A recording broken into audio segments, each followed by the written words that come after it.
Alhamdulillahi Rabbil Alamin. Wassalatu wassalamu ala Rasulillahil Karim An-Nabiyil Amin Sayyidina Muhammadin wa ala alihi wa sahbihi wa ummatihi ila yawmiddin. Amma ba'd, fa ya ibadallah, usi nafsi wa iyyakum bitaqwallahi faqad fazal muttaqun fala tamutunna illa wa antum muslimun. Faqala ta'ala يا أيها الذين آمنوا اتقوا الله حق تقاته ولا تموتن إلا وأنتم مسلمون. Saudara-saudariku dan pemirsa Akhir TV dimanapun Anda berada, Alhamdulillah hari ini kita kembali diberikan kesempatan oleh Allah untuk beraktivitas, diberikan kesehatan, diberikan ketenangan, dan semoga kita bermohon pada Allah Subhanahu wa Ta'ala hari ini kita diberikan keberkahan oleh Allah Subhanahu wa Ta'ala. Berkah itu disepakati oleh para ulama termasuk ahli bahasa dengan definisi ziyadatul khair, bertambah nilai kebaikan-kebaikannya. Karena itu ketika Anda memohon keberkahan kepada Allah, tanda paling utamanya adalah di hari itu, di saat itu bertambah nilai-nilai kebaikan pada diri Anda. Jadi kalau Anda ingin tahu apakah mata Anda itu berkah atau tidak, maka di hari itu berapa kali dan berapa banyak Anda bisa menjaga mata hanya untuk melihat yang baik-baik saja. Jika Anda ingin tahu lisan Anda itu berkah atau tidak, maka Anda bisa ukur dengan melihat dan merasakan sejauh mana lisan itu bisa berkata pada yang baik-baik saja. Jika Anda ingin mengukur apakah waktu Anda di hari itu berkah atau tidak, maka Anda bisa melihat sejauh mana waktu yang Allah berikan kesempatannya pada Anda untuk diisi dengan aktivitas yang baik-baik saja. Karena itu, jika Anda memohon kepada Allah, maka ada kaidah dalam doa. Doa itu, bukti pengabulannya, itu terletak pada ikhtiar Anda dalam mewujudkannya. Jadi ketika Anda serius berikhtiar untuk mewujudkannya, maka disitulah tanda utama bagi Allah yang telah nampak untuk mengabulkannya. Saya beri contoh begini misalnya. Ibunda Maryam, namanya disebutkan dalam sejarah, konon bernama Hannah, yang menikah dengan Imran itu keduanya membangun visi rumah tangga bahwa setiap anggota keluarganya itu mesti dekat dengan Allah.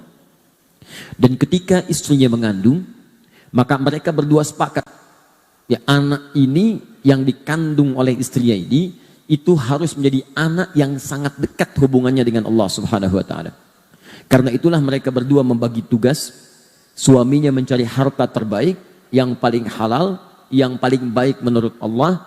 Istrinya kemudian juga mendekatkan diri kepada Allah, bahkan memperbanyak doa dalam kandungannya itu. Jadi ketika beliau mengandung, banyak dan kelak ini nanti yang kemudian diwasiatkan oleh Al-Quran pada setiap perempuan yang tengah mengandung. Nanti dengan turunnya Quran surah ke-7 ayat ke-189. Itu jadi kalau kandungan khususnya sudah sampai pada tahap-tahap di atas 4 bulan, itu suami istri banyak berdoa memohon kepada Allah. Da'awallaha rabbahuma la in ataitana salihan lanakunanna minasy syakirin.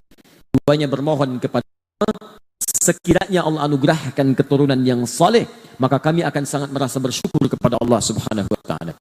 Nah, berdoa kemudian Hannah, dan diabadikan doanya dalam Al-Quran surah ketiga Ali Imran ayat ke-35.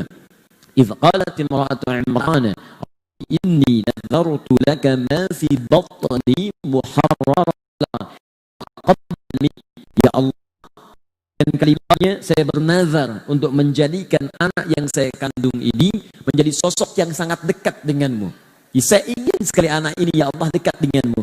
Kalau ibadah itu tidak susah, ya kalau diminta bermohon itu seketika, diperintahkan dikerjakan, dimohonkan atau diperintahkan untuk meninggalkan larangan segera ditinggalkan. Maka tatkala lahir anak itu, ayat 36-nya, falamma wada'atha qalat rabbi inni wada'tuha untha, lahirnya perempuan, harap laki-laki lahir perempuan. Allah perintahkan terima, karena itulah yang terbaik yang untuk menyempurnakan hikmah di rumah tangga. Wallahu a'lamu bima wada'at wa laysa dzakaru kal untha. Karena perempuan pun punya kelebihan, keistimewaan yang tidak dimiliki oleh laki-laki. Masing-masing punya keistimewaan yang sama. Ya. Boleh jadi bentuknya berbeda, tapi nilainya istimewa dalam pandangan Allah Subhanahu wa Ta'ala. Yang paling menarik, Setelah bayinya lahir, perempuan lahir, maka apa yang dikerjakan Hannah pertama kali? Beliau kemudian membuktikan dan mewujudkan permohonannya kepada Allah itu dalam bentuk ikhtiar. Ya, beliau ingin anaknya dekat dengan Allah. Maka apa yang dilakukan oleh beliau? Yang pertama, beliau memperlindungkan anaknya dari musuh yang senantiasa menjauhkan manusia dari Allah. Nah, ini kan dekat lawannya jauh kan? Dekat lawannya jauh. Jadi kalau saya ingin mendekatkan sesuatu, saya harus menjauhi sesuatu yang menjauhkan itu dari apa yang ingin kita dekatkan. Saya ingin datang mendekat ke Masjid Al-Fatah. Tiba-tiba ada kegiatan lain atau ada orang-orang ingin menjauhkan saya dari itu. Ngajak nonton, ngajak ini, ngajak itu. Maka cara terbaik saya untuk bisa mendekat ke Masjid Al-Fatah adalah dengan menolak secara halus ajakan-ajakan yang menjauhkan saya itu. Nah, ini ada sosok makhluk yang sudah berkomitmen, berjanji di hadapan Allah bahwa dia itu akan selalu menjauhkan manusia dari Allah Subhanahu wa taala. Dijauhkan-jauhkan. Sosok itu namanya iblis. Kemudian dia menjelma menjadi setan. Makanya disebut dengan setan, syaitan dari kata syatana. Sesuatu yang menjauhkan dari kebaikan. Syatana. Kalau melekat pada satu benda, apapun itu, maka menjadi syaitan. Ya, misal handphone itu, handphone. Tapi kalau handphone itu menjadikan Anda jauh dari Allah, maka handphone itu berubah jadi syaitan. Syaitan itu bukan makhluk. Syaitan itu asalnya sifat yang melekat pada sesuatu yang menjauhkan itu dari nilai kebaikan yang disukai oleh Allah Subhanahu wa taala. TV itu TV. Cuma kalau TV itu membuat Anda jauh dari Allah, harusnya sholat, lihat TV. Harusnya sholat, nonton TV. Harusnya tahajud, terbawa TV. Maka saat itulah TV menjadi setan. Manusia itu manusia, ins. Tapi kalau ada sosok manusia yang mengajak orang lain jauh dari Allah, ada orang mau sholat diajak kemudian nonton. Ada orang mau tahajud diajak kemudian nonton. Dan seterusnya. Maka pada saat itu orang itu walaupun wujudnya manusia tapi sifatnya sedang sifat dalam keadaan syaitan. Ini yang disebutkan dengan syayatinal insi wal jin. Ini yang disebutkan dengan minal jinnati wan nas. Alladhi yuwaswisu fi sudurin nas minal jinnati wan nas. Nas itu manusia. Maka cara terbaik dari Hannah dipahami oleh beliau. Karena saya ingin anak saya dekat dengan Allah, maka saya pertama kali lakukan adalah memperlindungkan dia dari semua yang mampu menjauhkan dia dengan Allah Subhanahu wa taala. Yang pertama, maka dimohonkan wa inni u'idzuha bika wa dzurriyyataha minasyaitonir rajim. Ini nanti kelak yang akan diamanahkan oleh Nabi Muhammad SAW. Rasulullah SAW pada setiap muslim, kalau terlahir anaknya maka perlindungkan. Pertama kali dia lahir, perlindungkan kepada Allah dari pengaruh setan. Ini cara pertama supaya anak kita lahir dalam keadaan yang baik. Perlindungkan kepada Allah dari pengaruh setan. Nanti ada banyak cara. Ada yang langsung dengan doa, Allahumma inni a'udzubika bikalimatika tammah min kulli syaitanin lamma wa min kulli halo? Jangan-jangan nggak dibaca nih, ya. Min kulli ainin waham. Setelah itu apa? Ada lagi dengan yang lafaz adzan. Ya, ada perbedaan ikhtilaf riwayat, tapi Imam At-Tirmidzi mensahihkan riwayat ini. Termasuk nanti Imam An-Nawawi juga mendukung riwayat ini dalam satu qaulnya. Karena fungsi adzan itu ada dua. Satu memanggil orang salat, yang kedua mengusir setan. Makanya dalam hadis sahih, bahkan di Al-Bukhari disebutkan ketika adzan dikumandangkan idza udzina fa farra syaitanu alaihi dhurat. Kalau adzan dikumandangkan maka setan berlari terbirit-birit. Makanya jangan heran kalau Anda berjalan bahkan dengan orang yang belum beriman pun adzan berkumandang Allahu akbar, maka dia bisa mengingatkan Anda, sudah adzan, apa enggak salat dulu? Nah, kalau adzannya selesai fa idza thuwiba fa'ada. Kalau adzan selesai datang lagi setannya. Maka jangan heran yang muslimnya bisa jawab, tenang aja, baru adzan, belum qomat. Karena balik tuh. Ya, jelas ya? Maka kalau ada kelahiran kemudian diadzankan, sebagian ulama memperbolehkan karena dalilnya ada. Cuma yang belum ditemukan, saya juga belum temukan kalau wafat kemudian diadzankan.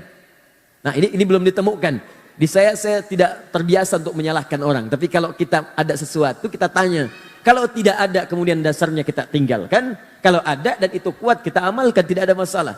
Cuma saya belum temukan karena fungsi adzan itu cuma dua. Satu, manggil orang salat. Yang kedua, ngusir setan. Orang sudah meninggal itu, satu, nggak salat lagi. Yang kedua, nggak digoda setan lagi. Nggak ada kerjaan setan menggoda orang meninggal. Itu setan pasti sedang bermasalah itu. Nah ini satu. Dua, kemudian setelah itu beliau, Imran dengan Hannah, itu mencari guru terbaik. Dan tidak ada yang terbaik pada saat itu kecuali Nabi Zakaria. Keponakannya sendiri. Ya, pamannya Maryam. Maka teman-teman sekalian, Zakaria alaihissalam jadi ukuran nih dalam versi Al-Quran. Kalau Anda ingin menjadikan anak Anda baik menurut Allah, maka jangan cuma cari guru yang pintar dalam urusan dunia. Kalau cuma pintar banyak, cari guru yang pintar, yang dengan kepintarannya mampu juga mendekatkan anak Anda dengan Allah. Sekarang banyak, silahkan cari guru-guru itu. Ahli matematika, ahli fisika, ahli ini, ahli itu. Tapi saat yang bersamaan pun dia mampu mendekatkan anak Anda dengan Allah. Dan puncaknya disiapkan mihrab, gambaran tempat untuk mendekatkan diri kepada Allah. Kalau sekarang ditarik konteksnya kekinian, tempat pendidikan. Cari tempat pendidikan yang baik, sekolah yang baik. Di situ matematikanya unggul, fisikanya unggul, kimianya unggul, ininya unggul, itunya unggul. Tapi saat yang bersamaan, Al-Qurannya 30 juz. Diajarkan cara salat yang benar, guru-gurunya baik, akhlaknya mulia, lingkungan sekitarnya bagus. Itu yang dimaksudkan di surah ini. Yang ingin saya katakan adalah, ketika orang tuanya berdoa tadi, tidak cukup dengan doa. Doanya diwujudkan dalam bentuk ikhtiar. Begitu itu dihadirkan sebagai bentuk perwujudan dari doa tadi, maka apa jawaban dari Allah? Lihat ayat 37. Fataqabbalaha rabbuha biqabulin hasanin wa ambataha nabatan hasana. Maka diterimalah oleh Allah doa dan ikhtiar itu. Jadi kalau Anda doanya ingin cepat dikabulkan, tunjukkan lewat doa itu, lewat ikhtiar Anda. Ya Allah, berkahi waktu saya hari ini. Maka Anda buktikan kalau benar-benar waktu Anda itu diberkahi. Susun kegiatan lewat waktu itu yang baik-baik, yang disenangi oleh Allah Subhanahu wa taala. Ya Allah, berkahi harta saya. Buktikan kepada Allah, gunakan harta itu untuk membeli yang baik-baik, yang halal, yang Allah sukai. Yang tidak baik, yang cuma memenuhi nafsu, itu tinggalkan. Itu maksudnya. Kalau Anda bisa kerjakan itu, baru kemudian dijawab, fataqabbalaha rabbuha biqabulin hasanin. Bukan cuma diterima. Apa yang terjadi setelah itu? Perhatikan ayatnya. Wa ambataha nabatan hasana. Maka Maryam pun diperhatikan, dirawat langsung diperhatikan oleh Allah. Jadi kalau Anda ingin diperhatikan oleh Allah, dirawat langsung, dalam pengertian itu diperhatikan, dilihat, dipenuhi kebutuhan, maka setiap Anda bermohon, buktikan dengan tindakan yang sesuai dengan apa yang Anda mohonkan itu. Apa yang terjadi setelah itu? Wa kafalaha Zakaria, kullama dakhala 'alaiha Zakaria al-mihrab wajada 'indaha rizqa. Yang paling dahsyat, ketika dirawat oleh Nabi Zakaria, beliau mengantarkan semua kebutuhannya. Setiap kali mengantarkan ke tempat Maryam, sudah didapatkan apa yang dibutuhkan. Padahal Maryam bukan Nabi, Maryam bukan Rasul, Zakaria alaihissalam Nabi. Mengantarkan kebutuhan, bawa pakaian, sudah ada pakaian. Bawa makanan, sudah ada makanan. Dan bertanya, apa rahasianya? Anna laki hadha, ya Maryam, anna laki hadha. Nabi Zakaria tahu, beliau dekat dengan Allah. Tapi ingin tahu dengan lisannya langsung dari Maryam. Apa kata Maryam? Qalat huwa min indillah. Nah, kalimat ini maksudnya bukan sekedar nanti disampaikan pada Nabi Zakaria, tapi beliau ingin mendengar langsung dari Maryam untuk disampaikan pada umat-umat setelahnya. Berita, kalau Anda ingin seperti Maryam, kalau saya Nabi bisa mohon kepada Allah, nah itu Nabi Zakaria kepada Allah dikabulkan. Tapi kan kita bukan Nabi, Anda bukan Rasul, kita manusia biasa. Kalau Anda ingin mendapatkan seperti Maryam, maka kerjakanlah apa yang dikerjakan oleh Maryam ini. Dia bukan Nabi, beliau bukan Rasul, tapi dijaga oleh Allah dari mulai sampai dengan matinya. Anda ingin seperti itu, maka amalkanlah nasihat Maryam ini. Innallaha yarzuqu man yasha' bighairi hisab. Nah, itulah teman-teman sekalian, pengantar dalam kesempatan pagi hari ini. Jadi saya ingin kita awali pagi ini dengan penuh rasa syukur kepada Allah dan mengharap keberkahan, tapi saya minta komitmen, buktikan itu dengan ikhtiar kita. Caranya, sepulang dari pengajian ini, maka tata kehidupan kita dengan menjalani aktivitas yang lebih baik daripada hari-hari sebelumnya. Coba dicatat lagi, kalau kemarin belum berjamaah 5 waktunya, maka hari ini mesti berjamaah. Antum mesti punya rencana, zuhur nanti akan ada di mana, asar jamaah di mana, maghrib isya di mana. Coba saya tanya ya, jawab masing-masing nih. Sekarang ini, hari ini udah punya rencana belum buat baca Al-Quran? Kalau sudah punya, berapa ayat antum akan bacakan? Hari ini ada rencana untuk infak gak? Hari ini ada rencana untuk sedekah enggak? Hari ini ada rencana untuk nengok orang sakit enggak? Semua orang saleh begitu. Sahabat Abu Bakar, nanti saya kisahkan beberapa yang lain dalam pembahasan kali ini. Itu begitu ditanya oleh Nabi semua sahabat nih, pagi-pagi keluar, satu masa keluar. Kata Nabi, siapa yang hari ini berjamaah? Semua angkat tangan, semua angkat tangan. Siapa yang hari ini sudah sedekah? Sebagian turun, yang lain angkat tangan. Siapa hari ini sudah menengok orang sakit? Sebagian turun, yang lain angkat tangan. Abu Bakar masih angkat. Siapa yang hari ini sudah menyolatkan jenazah? Turun, satu orang angkat tangan. Siapa hari ini sudah mengantarkan jenazah? Satu orang lagi itu angkat tangan. Siapa? Setiap disebutkan siapa-siapa, Abu Bakar selalu angkat tangan. Padahal beliau itu sibuk juga, pengusaha. Beliau pebisnis, banyak urusannya, banyak yang dikerjakan. Ya maaf, pemimpin di rumah tangganya, kesibukan banyak. Tapi dalam saat bersamaan, sehari itu mampu mengerjakan apa yang direncanakan. Dan nanti, orang semacam itu oleh Nabi diberikan isyarat bahwa pada satu saat ketika kembali nanti ke akhirat, itu bukan masuk lewat 1-2 pintu surga, tapi pintu surga semuanya bersahutan memanggilnya. Dia ada nanti yang masuk surga lewat pintu Ar-Rayyan, yang rajin puasa. Ya, masuk nih. Masuk lewat pintu yuqalu babur Rayyan. Ya, masuk lewat pintu itu namanya Ar-Rayyan. Fa idza dakhaluhu, maka jika masuk ke dalamnya ughliqa, langsung seketika ditutup. Cepat. Dia ada ghallaqa, ada aghlaqa lain. Kalau ghallaqa nutupnya pelan-pelan. Kalau aghlaqa seketika, set. Makanya di surat Yusuf, istri pembesar itu yang ingin mengajak Yusuf untuk berselingkuh, kemudian dikisahkan dia mulai menutup pintu supaya tidak diketahui oleh pengawalnya. Kalimatnya bukan menggunakan aghlaqa tapi ghallaqa. Wa ghallaqatil abwaba wa qalat haytalak wa ghallaqat. Maka dia tutup pintu itu pelan-pelan supaya tidak terdengar oleh pengawal-pengawal di sekitarnya. Itu indah tuh kalau kita paham sedikit-sedikit bahasa Quran itu, kita lihat indah. Tapi di surga Anda masuk pintu Ar-Rayyan, maka yang lain jangankan masuk, ngintip pun gak bisa. Begitu masuk yang terakhir, set. Gimana dalamnya tuh? Gak bisa lihat. Ada yang pintu tahajud, ada pintu sedekah. Tapi ada kalangan-kalangan tertentu yang diperebutkan oleh pintu surga itu. Ar-Rayyan manggil, pintu sedekah manggil, pintu tahajud manggil. Ketika mendengar keterangan itu, kata Abu Bakar, ya Rasulullah, apakah saya akan termasuk dari orang-orang itu? Kata Nabi, saya bermohon kepada Allah, engkau termasuk dalam bagiannya. Maka ketika Nabi bermohon, bukan alhamdulillah sekedar di lisan. Saya udah dijamin dari Nabi, kalian udah usaha aja, saya mau udah ada jaminan. Tidak. Apa yang dilakukan oleh sahabat Abu Bakar ini yang kita tiru. Maka beliau buktikan doa Nabi itu untuk mewujudkannya dengan ikhtiar. Paham di sini?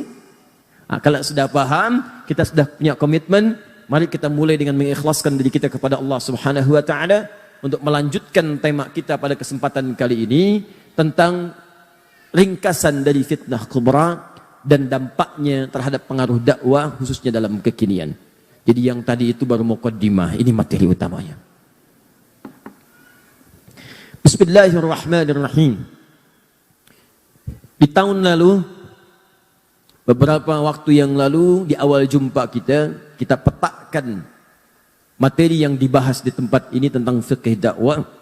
Kita telah bahas apa itu pengertian fiqh, apa itu dakwah, siapa itu da'i, orang yang berdakwah, bagaimana cara berdakwah dan tantangan-tantangan dakwah. Sekarang kita akan masuk kepada sebab utama akar mula tantangan-tantangan dakwah itu berasal sepeninggal kehidupan Nabi SAW dan kini bertransformasi menjadi tantangan-tantangan di era baru yang akarnya masih tersambung ke masa-masa lalu. Penting untuk kita ketahui hal-hal semacam ini sehingga ketika Anda temukan dalam lingkup kehidupan kita, kita bisa tahu dan bisa mudah untuk menyelesaikan persoalan yang dimaksudkan. Saya mulai dengan pembahasan, semoga Allah mudahkan dan mudah dipahami setelah diamalkan. Pada masa kekhalifahan sahabat Umar bin Khattab radhiyallahu taala anhu, khalifah yang kedua sepeninggal sahabat Abu Bakar As-Siddiq radhiyallahu taala anhu, keduanya orang mulia di hadapan Rasulullah sallallahu alaihi wasallam dan tersebut dalam lisannya sebagai bagian dari ahli surga. Maka Umar bin Khattab dengan segala kejeniusannya, Umar itu orang pintar, jenius. Satu di antara 4 sahabat jenius.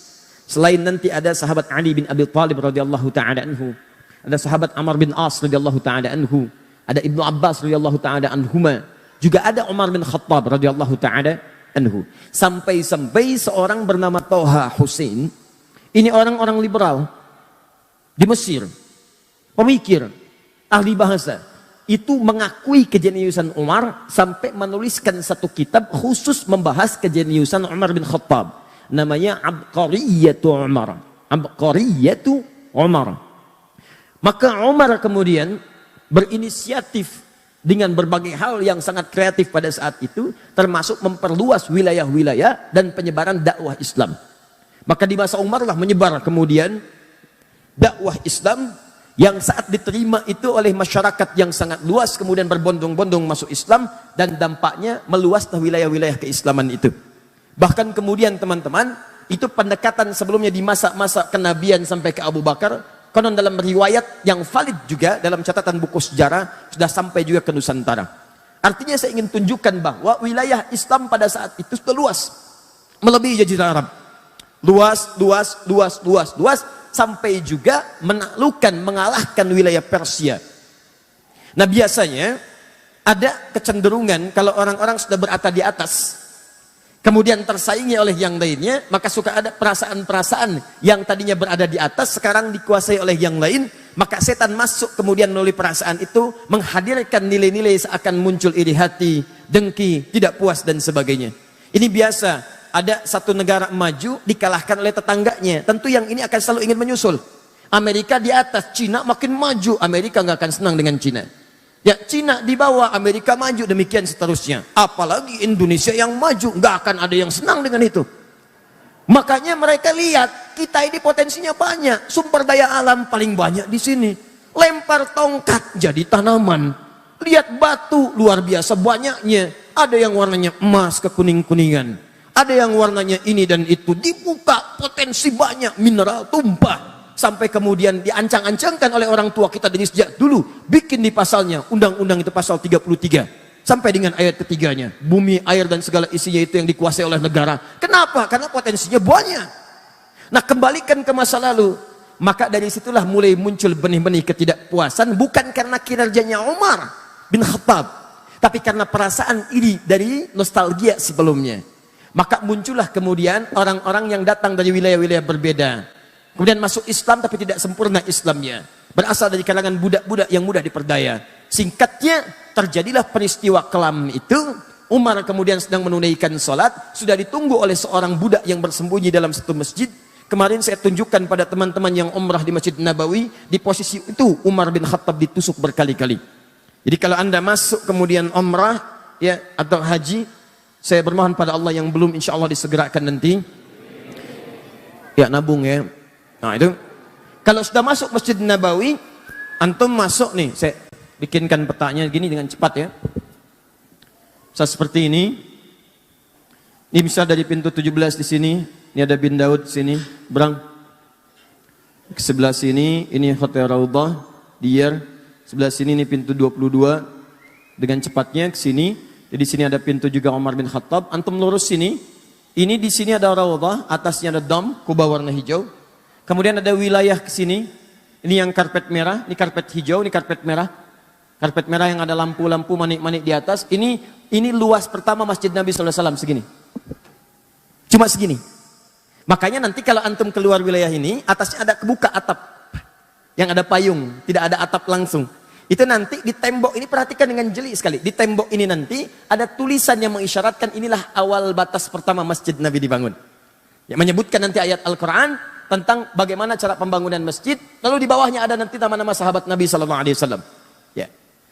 Teman-teman, di sini nanti ada beberapa mihrab. Ada beberapa mihrab. Kemudian ini ada mihrabnya Utsman bin Affan, mihrabnya Nabi di sini. Ini ada Hanafi sampai mihrab Ali, mihrab tahajud di sini. Nah posisinya di sebelah sini. Ya singkatnya ditusuk berkali-kali, kemudian beliau sekarat, dalam keadaan sakit sekarat itu mewasiatkan kemudian agar sahabat berkumpul untuk memilih pemimpin selanjutnya. Setelah itulah kemudian singkatnya Umar bin Khattab radhiyallahu taala anhu wafat, maka terpilihlah oleh para sahabat seorang yang sangat mulia, sahabat Nabi, menantu Nabi yang juga pernah menikah dengan dua putri Nabi sallallahu alaihi wasallam. Maksud menikah dengan dua putri Nabi ini, ketika menikah dengan salah satunya, meninggal yang satu, menikah dengan yang satu lagi. Maka disebutlah beliau dengan gelar Dzunnurain, seorang lelaki sahabat yang punya dua cahaya. Karena pernah menikah dengan dua cahaya, maksudnya dua putri Nabi sallallahu alaihi wasallam. Yang kedua, beliau ini orang yang sangat dermawan, berjihad dengan hartanya memenuhi dakwah Nabi sallallahu alaihi wasallam. Yang ketiga, seorang yang sangat pemalu. Bahkan saking malunya, pemalunya, Nabi pernah mengatakan, ini kalau Utsman masuk, malaikat Jibril pun malu dengan Utsman. Ya, ini untuk menggambarkan bagaimana sikap takrimnya kepada kemuliaan Utsman bin Affan. Yang keempat, tidak banyak orang tahu. Ini banyak ingin mencontoh Nabi dalam ibadahnya. Bahkan disebutkan nanti oleh Imam An-Nawawi bahwa sepeninggal Nabi, beliau ini masih sempat malam-malamnya itu menunaikan tahajud sampai dengan khatam Al-Quran. Utsman bin Affan. Kebiasaannya kalau sedang galau, gelisah, ya, memberikan nanti solusi bagi masyarakat, ada kegelisahan untuk menemukan solusi, maka larinya hanya kepada Al-Quran. Baca untuk mendapatkan petunjuk dari Allah Subhanahu wa taala lewat bacaan Al-Quran itu. Ini penting saya buka terlebih dahulu untuk nanti menyadarkan pada kita siapa hakikat Utsman bin Affan itu yang kemudian datang segerombolan tiba-tiba untuk mengeksekusinya. Nah, pada masa Utsman bin Affan ini, karena beliau latar belakangnya tadi saya sebutkan seorang pengusaha sukses, hartanya banyak, dakwahnya dengan harta, kebiasaannya mulia, maka pada saat terganti kekhalifahan, kekuasaan kepada Utsman bin Affan radhiyallahu ta'ala anhu, maka program utama beliau menghentikan dulu perluasan wilayah Islam, tapi memakmurkan dulu wilayah orang-orang Islam yang sudah kemudian tersebar di wilayah-wilayah itu. Maka beliau mendorong dengan program khusus peningkatan ekonomi di kalangan umat Islam. Ini program pertamanya. Di kalau Umar itu wajar perluasan dakwah, Utsman berubah. Begitu berganti kekuasaan, maka konsentrasi utamanya adalah bagaimana peningkatan kemakmuran masyarakat dengan visi pengembangan nilai-nilai ekonomi. Utsman. Bukan tidak ada penyebar luasan, sebagian dai masih menyebar. Maritimnya kuat, ada yang berangkat kemana kemari, cuma fokusnya pengembangan ekonomi. Nah, teman-teman, ada beberapa hal yang sangat menarik di sini. Saat Utsman menggelontorkan program ini, kemudian beliau tempatkan orang-orang pakar di bidang-bidang ini. Siapa di antara pakar-pakar itu? Kebanyakan adalah kerabat-kerabatnya Utsman. Karena dinasti Utsman ini memang lekat dengan dunia usaha. Coba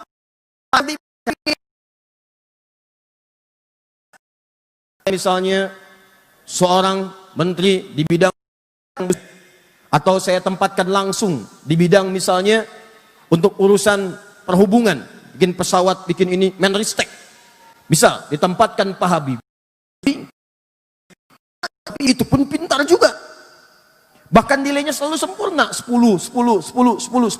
Saya tanya pada Anda, kalau Pak Habibie mengangkatnya bagiannya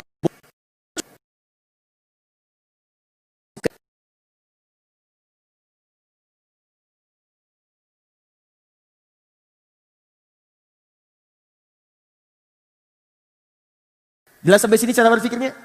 Maka Utsman tempatkan beberapa kerabat-kerabatnya untuk menduduki pos-pos kemudian di pemerintahan dalam pengembangan misi peningkatan ekonomi ini.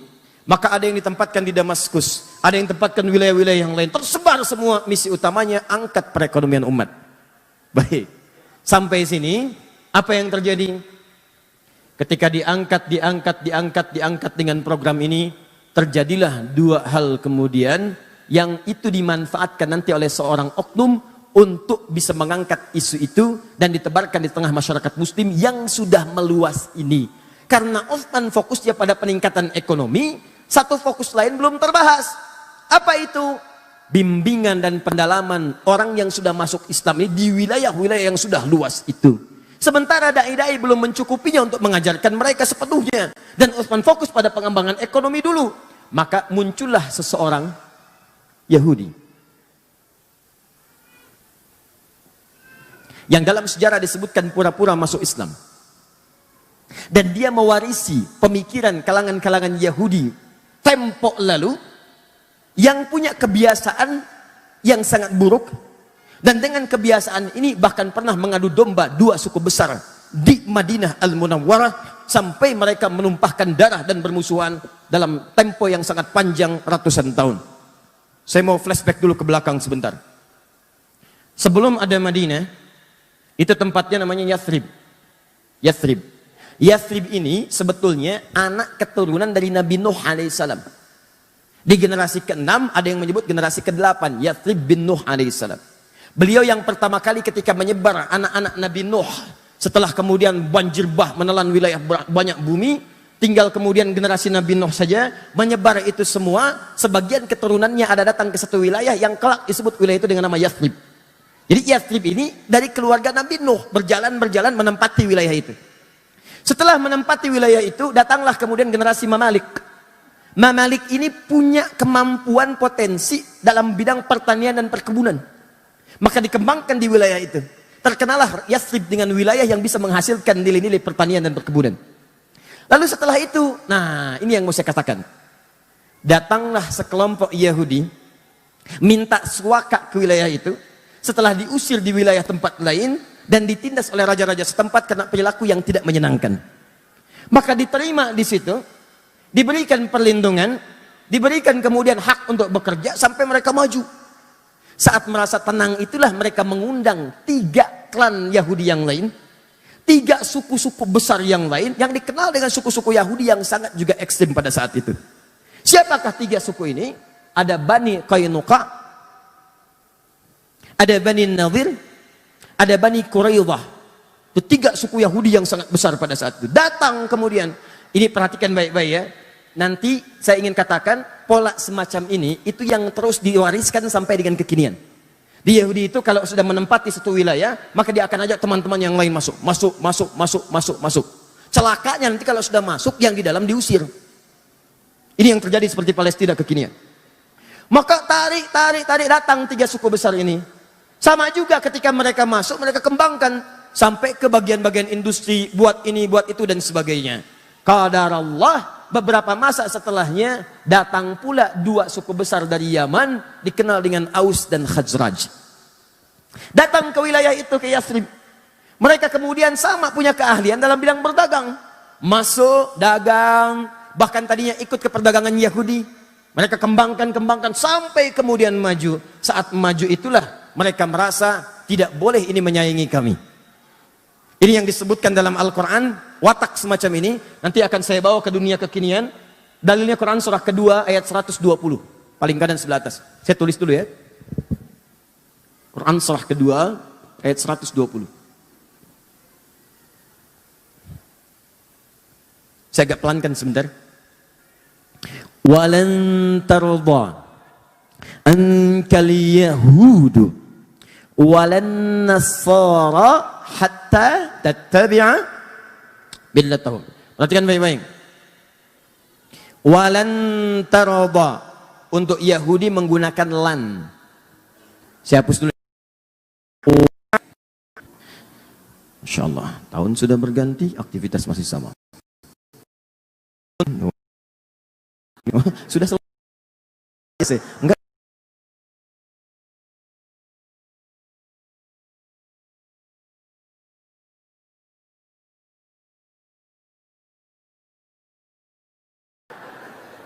Jazakallah ya. Insya Allah yang berikutnya antum ya. Bisa kasih kisi-kisi dulu. Ya. Lihat sini. Lan tarda, lan. Ya.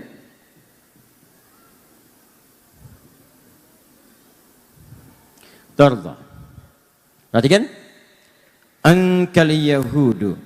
Sini kan al-yahud. Nah, ini masih panjang pembahasan nih. Nah, sekarang walan nasara. Seakan-akan kalau kita nggak lihat tulisannya, kita akan membaca dengan kalimat yang sama. Walan tarda ankal yahudu walan nasara. Seakan-akan hurufnya sama. Padahal kalau Anda lihat mushaf, beda huruf. Wala an-nasara. An-nasara.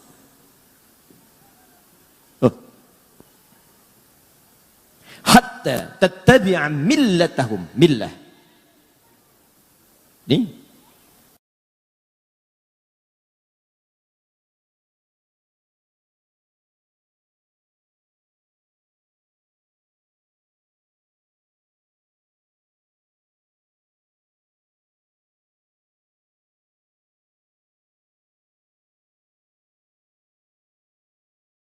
Itu nafi, tapi masih punya kemungkinan.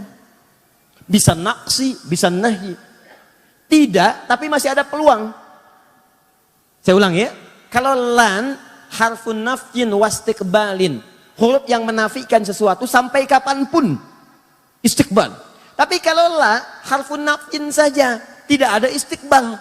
Kalau sekarang tidak, mungkin ke depan bisa. Jelas ya? Masih ada peluang. Kata Allah, nih perhatikan baik-baik. Ada kata namanya millah, millatahum. Millah itu sebetulnya bukan agama asalnya. Awas, tapi sistem kehidupan. Pola hidup. Sistem ekonomi, sistem politik, sistem macam-macam itu. Sistem kehidupan. Nah kata Allah, orang-orang Yahudi itu punya tipikal. Tidak akan senang sampai kapanpun orang lain berada di atasnya. Jadi kalau dalam urusan politik mesti unggul di atas. Gak boleh ada yang naik ke atas. Kalau ada yang naik, dia mesti turun. Di ekonomi juga demikian, dia harus kuasai. Ya pasar modal kuasai, sistem ekonomi kuasai, bank kuasai. Gak boleh ada yang naik. Kalau kelihatan satu negara mau naik, turunin lagi. Bikin krisis, bikin macam-macam. Turun. Jelas ya? Nah, tapi kalau Nasara tidak pakai la. La artinya masih besar kemungkinan peluang. Kalaupun dalam urusan dunia bekerja sama dengan orang Nasara dibandingkan Yahudi. Walaupun ada kesamaan, sama-sama juga tidak suka kalau orang Islam yang naik ke atas.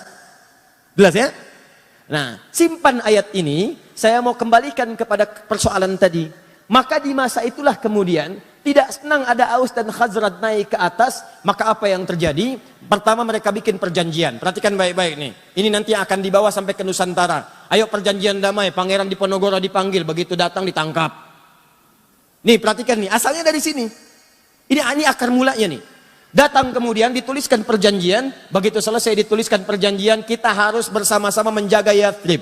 Kalau ada yang nyerang, kita bela sama-sama. Kita bekerja sama dengan baik. Baru dituliskan, belum kering tinta itu. Berapa masa setelahnya, kekhawatiran di kalangan mereka semakin memuncak. Diseranglah kemudian Aus dengan Khazraj. Dari belakang. Serang, sampai mereka minta bantuan kepada klan dari Aus Khazraj yang berada di wilayah Syam. Syria dan Damaskus dan sekitarnya. Datang bantuan, dikalahkan, pukul, hancur orang Yahudi pada saat itu. Maka mereka mengajukan perdamaian. Kami damai aja, damai. Singkatnya berdamai mereka. Di sini kemudian saya ingin katakan satu hal yang penting. Ketika mereka berdamai, tertulis di tulisannya perdamaian. Tapi di belakangnya mereka berpikir, bagaimana caranya dalam suasana damai itu mereka tetap kalah di hadapan kita. Maka dimunculkanlah satu isu. Difikirkan oleh mereka dengan teori yang kelak dipraktekkan oleh para penjajah di Nusantara ini dengan nama divide et impera. Diadu domba. Anda bayangkan, dombanya di Garut yang ngadinya orang Yahudi. Diadu oleh mereka. Maka dibikin isu, di Khazraj dibikin isu, di Aus dibikin isu perpecahan.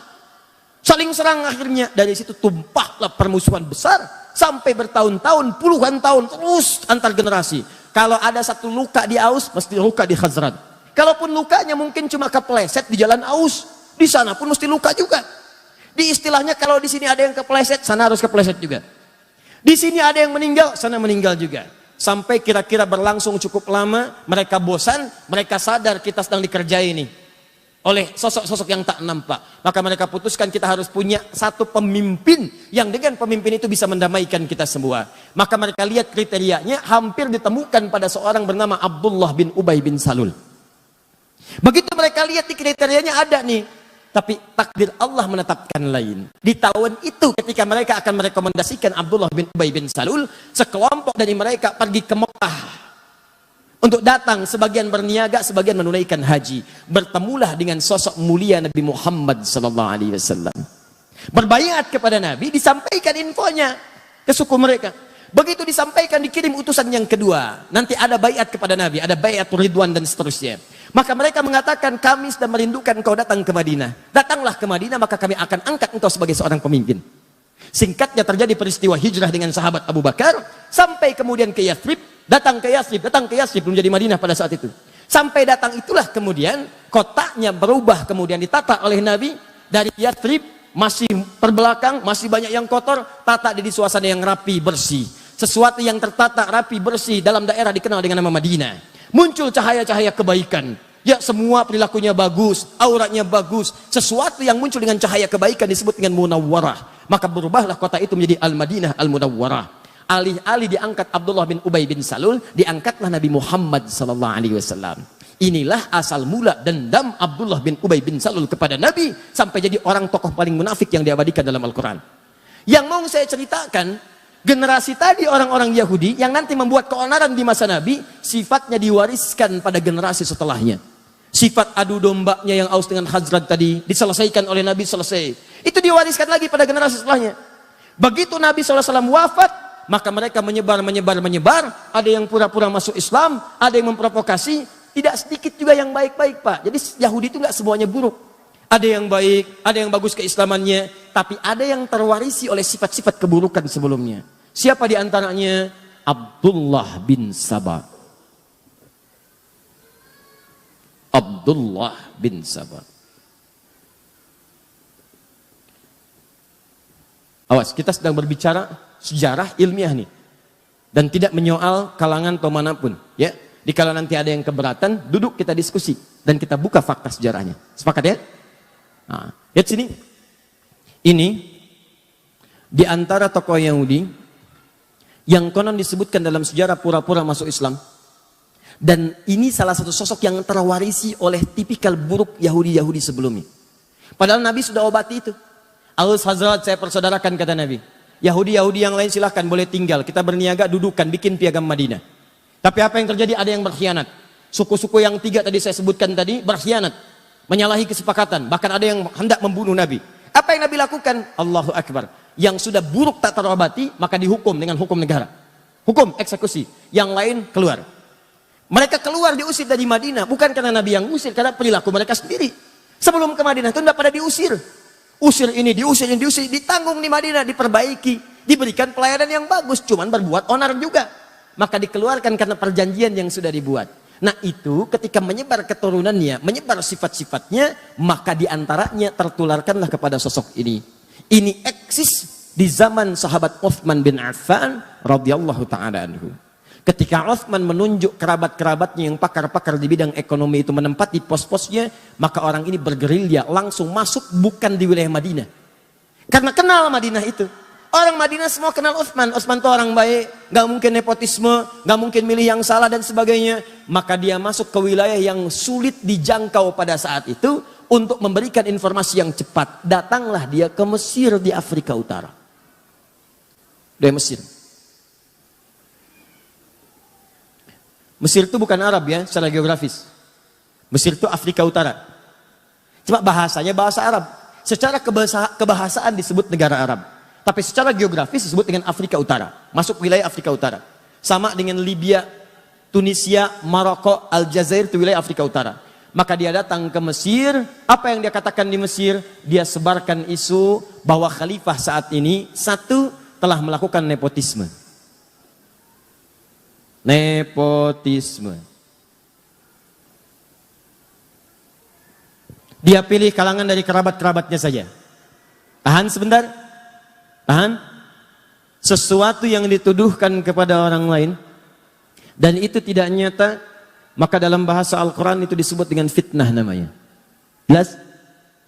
Sesuatu yang dituduhkan kepada orang lain dan sifatnya tidak nyata, maka itu disebut dengan fitnah namanya. Keburukan orang lain dibincangkan, nyata sifatnya, tanpa sepengetahuannya, maka itu disebut dengan gibah namanya. Jelas? Maka dituduh Uthman dengan sesuatu yang tidak nyata. Tuduh. Maka muncul fitnah. Uthman nepotisme. Dan berita ini kan gak seperti kita sekarang. Kalau sekarang ada berita di Amerika, sekian detik bisa kita klik. Kejadian di Rancaekek, kita berdoa semoga Allah muliakan dan sabarkan saudara-saudari kita insya Allah. Dan kita juga insya Allah apa yang kita bisa bantu, kita bantu saudara-saudari kita. Ada kejadian puting beliung kemarin itu kan. Kejadian di Rancaekek. Itu sedunia tuh bisa mengakses. Tsunami-nya di Banten, yang bela sungkawanya banyak. Kirimkan duka cita dari Turki, dari sini. Langsung nampak. Ini zaman Uthman, telepon belum ada. Email nggak nampak. WhatsApp belum kepikiran. BBM tuh belum dikreasikan, nggak ada. Jangankan zaman Uthman, ya 80 tahun ke belakang, 50 tahun ke belakang, 30 tahun ke belakang, 20 tahun ke belakang, orang haji aja kan belum menemukan pesawat seperti sekarang. Berangkatnya pakai kapal laut. Kalau ada kabar dari Mekah, nyampainya 6 bulan kemudian. Itu baru 20 tahun kemudian. Kalau orang berangkat haji pakai kapal, dilepas, nunggu-nunggu, gak datang-datang. Udah pada lupa, baru datang. 6 bulan setelahnya. Nah, kebayang bagaimana zaman Utsman. Utsman tidak tahu apa yang terjadi di Mesir nih, jaraknya terlampau jauh. Ternyata sudah bergerilya. Gerilya itu ke orang-orang yang mudah kemudian diprovokasi. Ke kalangan bawah, disebarkan isu. Yang kedua, ini yang mau saya katakan. Dan ini nanti nyampe ke kehidupan kita sekarang. Kata Abdullah bin Sabah itu, dia membentuk kelompok-kelompok pengikut-pengikut, dia katakan, sebetulnya yang paling layak untuk dapat kursi khalifah itu bukan Utsman, tapi Ali. Tahan. Sebetulnya yang paling layak itu bukan Utsman, tapi Ali.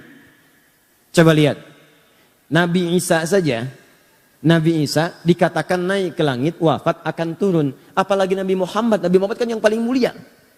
Tentu sebelum Nabi Muhammad dibangkitkan sebagai orang pertama, akan mengutus nanti generasi-generasi penerusnya.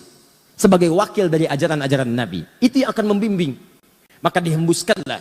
Siapa coba menurut Anda yang paling dekat hubungannya dengan Nabi?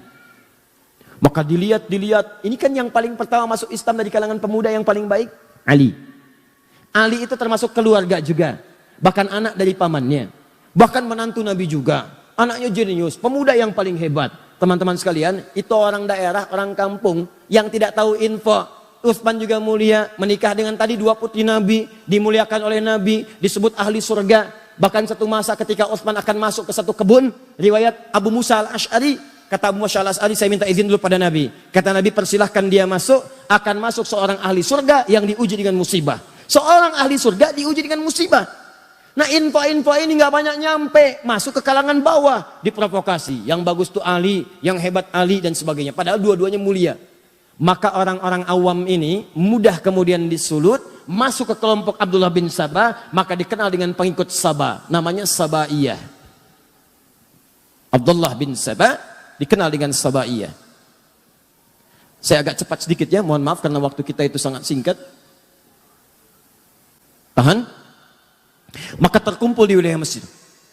Dia coba infiltrasi wilayah Madinah, begitu masuk mental. Jadi karena orang tahu Utsman tinggal di Madinah, tahu kebiasaan Utsman, jadi begitu akan menyoal Utsman, sebetulnya Utsman begini ya, jangan bicara tentang Utsman. Utsman lebih baik dari apa yang Anda katakan. Utsman kok nempatkan saudaranya di situ? Utsman itu lebih paham, karena Utsman itu pakar di bidang ekonomi, dia tempatkan mungkin salah. Mental. Dia pergi ke daerah. Setelah itu apa yang terjadi? Setelah diprovokasi masanya makin banyak, maka Abdullah bin Sabah kemudian masuk dan mengatakan pada pengikutnya di wilayah Mesir itu, datanglah kalian kemudian ke kota Madinah. Sampaikan protes kalian. Kepung tulisannya Utsman. Datangi Utsman di sana. Maka mereka bergerombolan datang ke wilayah ini, datanglah ke Madinah. Ini yang datang ini bukan cuma datang. Ada yang bawa pedang, ada yang bawa pisau, ada yang bawa pentungan besi. Datang. Begitu intelijen menyampaikan kepada Utsman ada pergerakan dari wilayah Afrika Utara menuju ke sini. Apa isu yang dibawa? Mereka ingin minta penjelasan kepada Khalifah Utsman bin Affan. Kenapa mengangkat saudaranya begini. Apakah benar Ali paling utama dan sebagainya. Maka Utsman karena disebutkan kemudian Ali, nepotisme dan sebagainya, Utsman perintahkan Ali, kamu kasih penjelasan. Apa kata Ali? Saya katakan dari awal, ingat kata-kata saya? Bukankah di antara yang paling jenius di antaranya Ali bin Abi Thalib?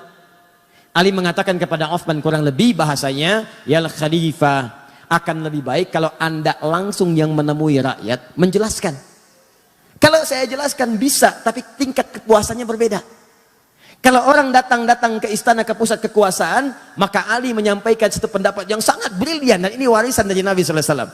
Akan lebih baik kalau pemimpinnya langsung yang menemui, karena itu akan memberikan kepuasan tersendiri kepada rakyatnya. Utsman ketika mendengar usulan itu, bagus usulannya, baik saya akan temui. Demikianlah kalau di lingkaran sekitaran pemimpin ada orang-orang yang mengusulkan kebaikan, maka pemimpinnya akan ikutan baik. Beda kalau di sekitarannya ada orang-orang yang tidak baik. Orang dah datang berbondong-bondong, ini pergi. Ini jadi masalah. Lalu, saya sedang berbicara tentang hal yang lain ya. Jangan pikirkan yang tidak-tidak. Ya. Saya bicara tentang Ali, bukan Jainuddin. Ini contoh-contoh, bukan saya nggak nyolong yang lain-lain, hati-hati. Ingat ya, catat kata-kata saya. Alhamdulillah. Baik. Baik. Alhamdulillah. Sebetulnya inisiatif itu bagus. Tapi menghapus pada yang saatnya belum dihapus, itu yang masalah. Ya. Itu sampai jangkrik aja nyari, mana tulisannya katanya. Ini jangkrik Mekah nih, ada kesini. Oh, lalat. Nih saya tulis lagi ya. Lihat nih. Quran, surat kedua. Ayat 1. Kamu ada pindah dulu. Lihat sini. Udah ya. Pindah langsung pergi. Ayo hapus lagi. Alhamdulillah. Sudah? Maka Uthman menerima usulan Ali bin Abi Thalib. Kemudian disampaikanlah, diterima itu semua. Ayo datang, terima dengan lembut. Kalau bahasa kita, kenapa kemari? Kami gak puas, marah tuh masa. Uthman tenang aja. Tenang aja, marah ini itu. Itu nggak ditahan tuh. Bawa pedang dibiarin, bawa pentungan dibiarin. Bahkan Uthman kasih pengumuman. Tidak boleh ada di antara semua keluarga saya, semua sahabat dan kerabat semuanya, yang kemudian menghunus pedangnya untuk melarang mereka. Menghunus pedangnya untuk bisa mencegah mereka. Biarkan mereka dengan pedangnya datang. Dan Uthman hadapi dengan kelembutan. Kembalikan ke sarungnya, kata Uthman.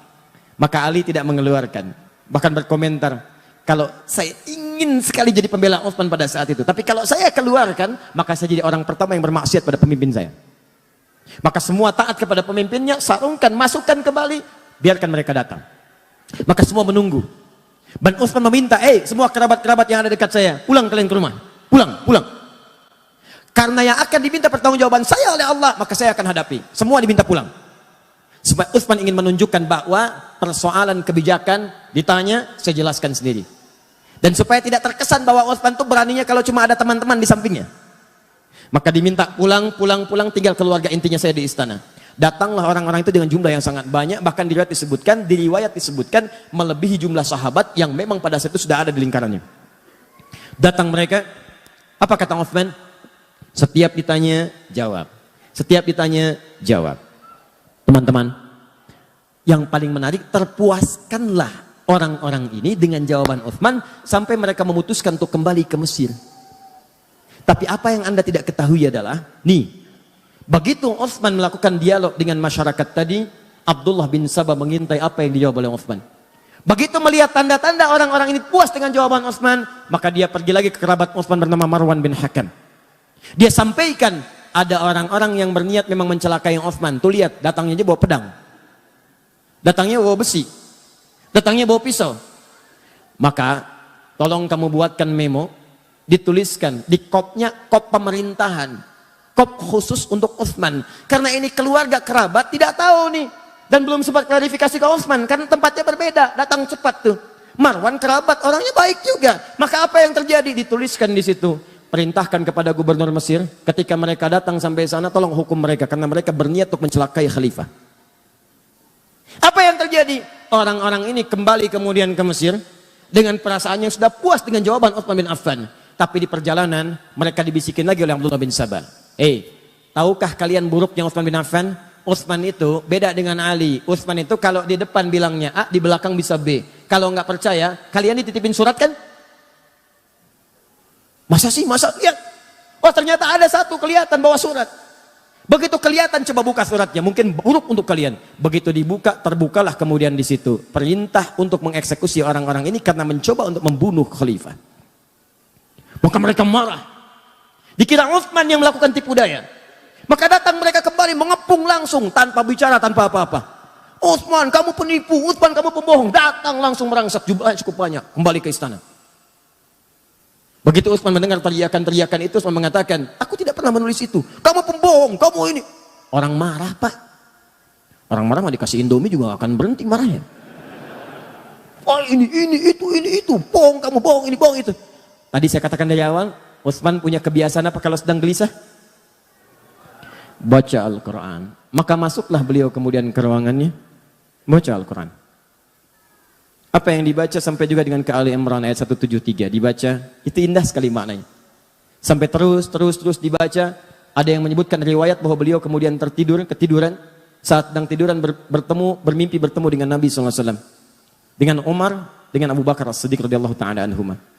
Kata Rasulullah disampaikan, Abu Bakar menyampaikan, Umar menyampaikan. Terakhir kata Abu Bakar dan Umar, wahai sahabat mulia, kamu jangan dulu buka ya, nanti kamu bukanya bersama kita dengan Rasulullah SAW. Dalam keadaan puasa, sedang baca Al-Quran, bertemu bersama Nabi, Umar dengan Abu Bakar As-Siddiq radhiyallahu ta'ala anhuma. Apa yang terjadi? Kata Abu Bakar dengan Umar, kamu jangan dulu buka, nanti bukanya bersama Rasulullah SAW. Maka terbangun dari situ, sedang baca Al-Quran, tiba-tiba tanpa diduga ada orang-orang yang masuk menerobos, datang lewat jendela. Ada datang lewat atas dan sebagainya. Ya, ada riwayat menyebutkan Ali yang mendengar situasi ada kekacauan langsung mengutus anaknya Hasan. Hasan Husain berangkat ke sana, lihat apa yang terjadi. Kalau situasi tidak bagus, tolong jaga Utsman. Apa yang terjadi? Begitu sudah sampai sana didorong Hasan dengan Husain menjauh mereka. Saat ada keributan keluar itulah beberapa orang naik ke atas, ada yang naik ke atap, ada yang masuk lewat jendela, maka mereka langsung mendobrak, langsung masuklah ke kamar Utsman bin Affan. Ada satu orang pertama dikisahkan diberikan julukan dengan Mautul Aswad. Ya, seburuk-buruknya orang yang selalu lekat dengan pembunuhan. Maka datang dia pertama mencekik Utsman. Begitu dicekik Utsman bin Affan tanpa tanya, tanpa kalimat langsung cekik. Begitu dicekik pingsan Utsmannya, jatuh dikira sudah meninggal. Begitu kemudian ada gerakan lagi, datang lagi satu orang. Satu orang ini langsung mengeluarkan pedangnya, dia melakukan tebasan kepada Utsman bin Affan.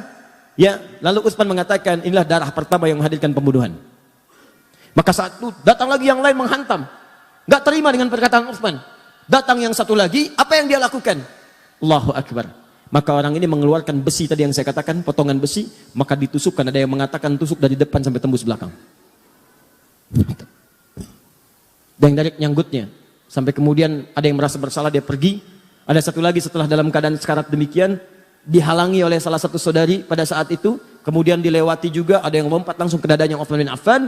Dalam keadaan sekarat yang parah, tertembus kemudian besi itulah. Satu orang kemudian mengakhiri, ya, ajalnya Utsman bin Affan, tiba ajalnya dengan izin Allah, tapi caranya persis seperti apa yang disampaikan oleh Nabi sallallahu alaihi wasallam. Seorang yang syahid ditimpa musibah, maka naiklah orang ini menghunjam dengan kakinya dadanya Utsman bin Affan. Diinjak langsung. Begitu diinjak, terhembuslah kemudian nafas yang terakhir dari sahabat Utsman bin Affan. Setelah mendengar Utsman itu meninggal dunia, kabur orang-orang ini menyebar. Masanya makin ricuh, terjadi kericuhan di Madinah sampai dengan 4 hari. Maka para sahabat berkumpul, ini fitnah pertama. Fitnah pertama yang terjadi. Maka para sahabat berkumpul untuk mengatasi kekacauan ini, maka mereka bersepakat mesti ada pemimpin baru yang diangkat untuk mengatasi kekacauan. Karena kekacauan sudah menyebar. Khalifah tidak ada, pemerintahan tidak stabil, wilayah makin luas. Maka ini muncul pemberontakan di sini. Ini muncul pemberontakan. Maka untuk mengatasi itu diangkatlah kemudian dengan mufakat semuanya sahabat Ali bin Abi Thalib.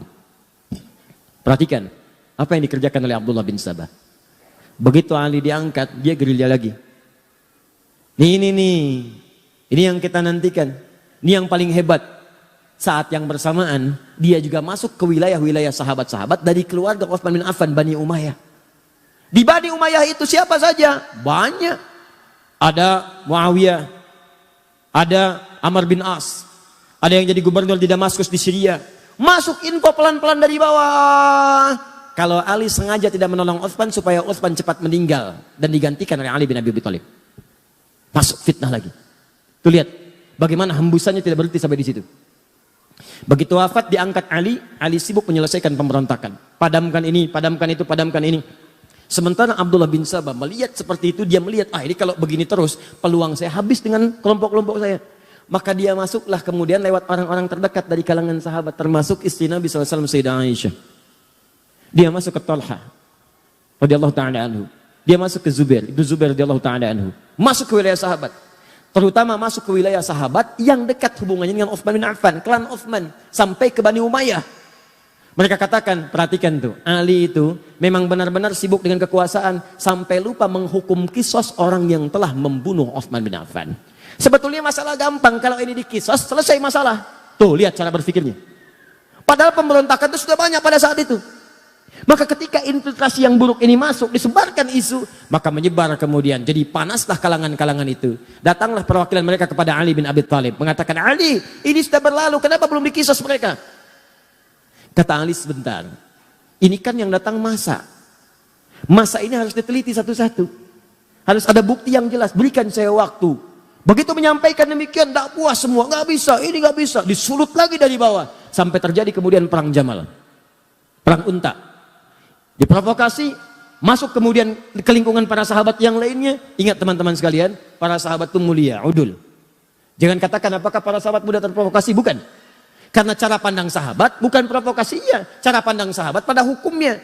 Sebagian mengatakan kalau salah, ketahuan harus segera dihukum. Mereka tahu yang salah si fulan, tapi Ali berpendapat buktinya perlu jelas dulu. Kan sekarang juga dua alat bukti yang jelas, demikian kan? Sahabat tahu ini pelaku si fulan.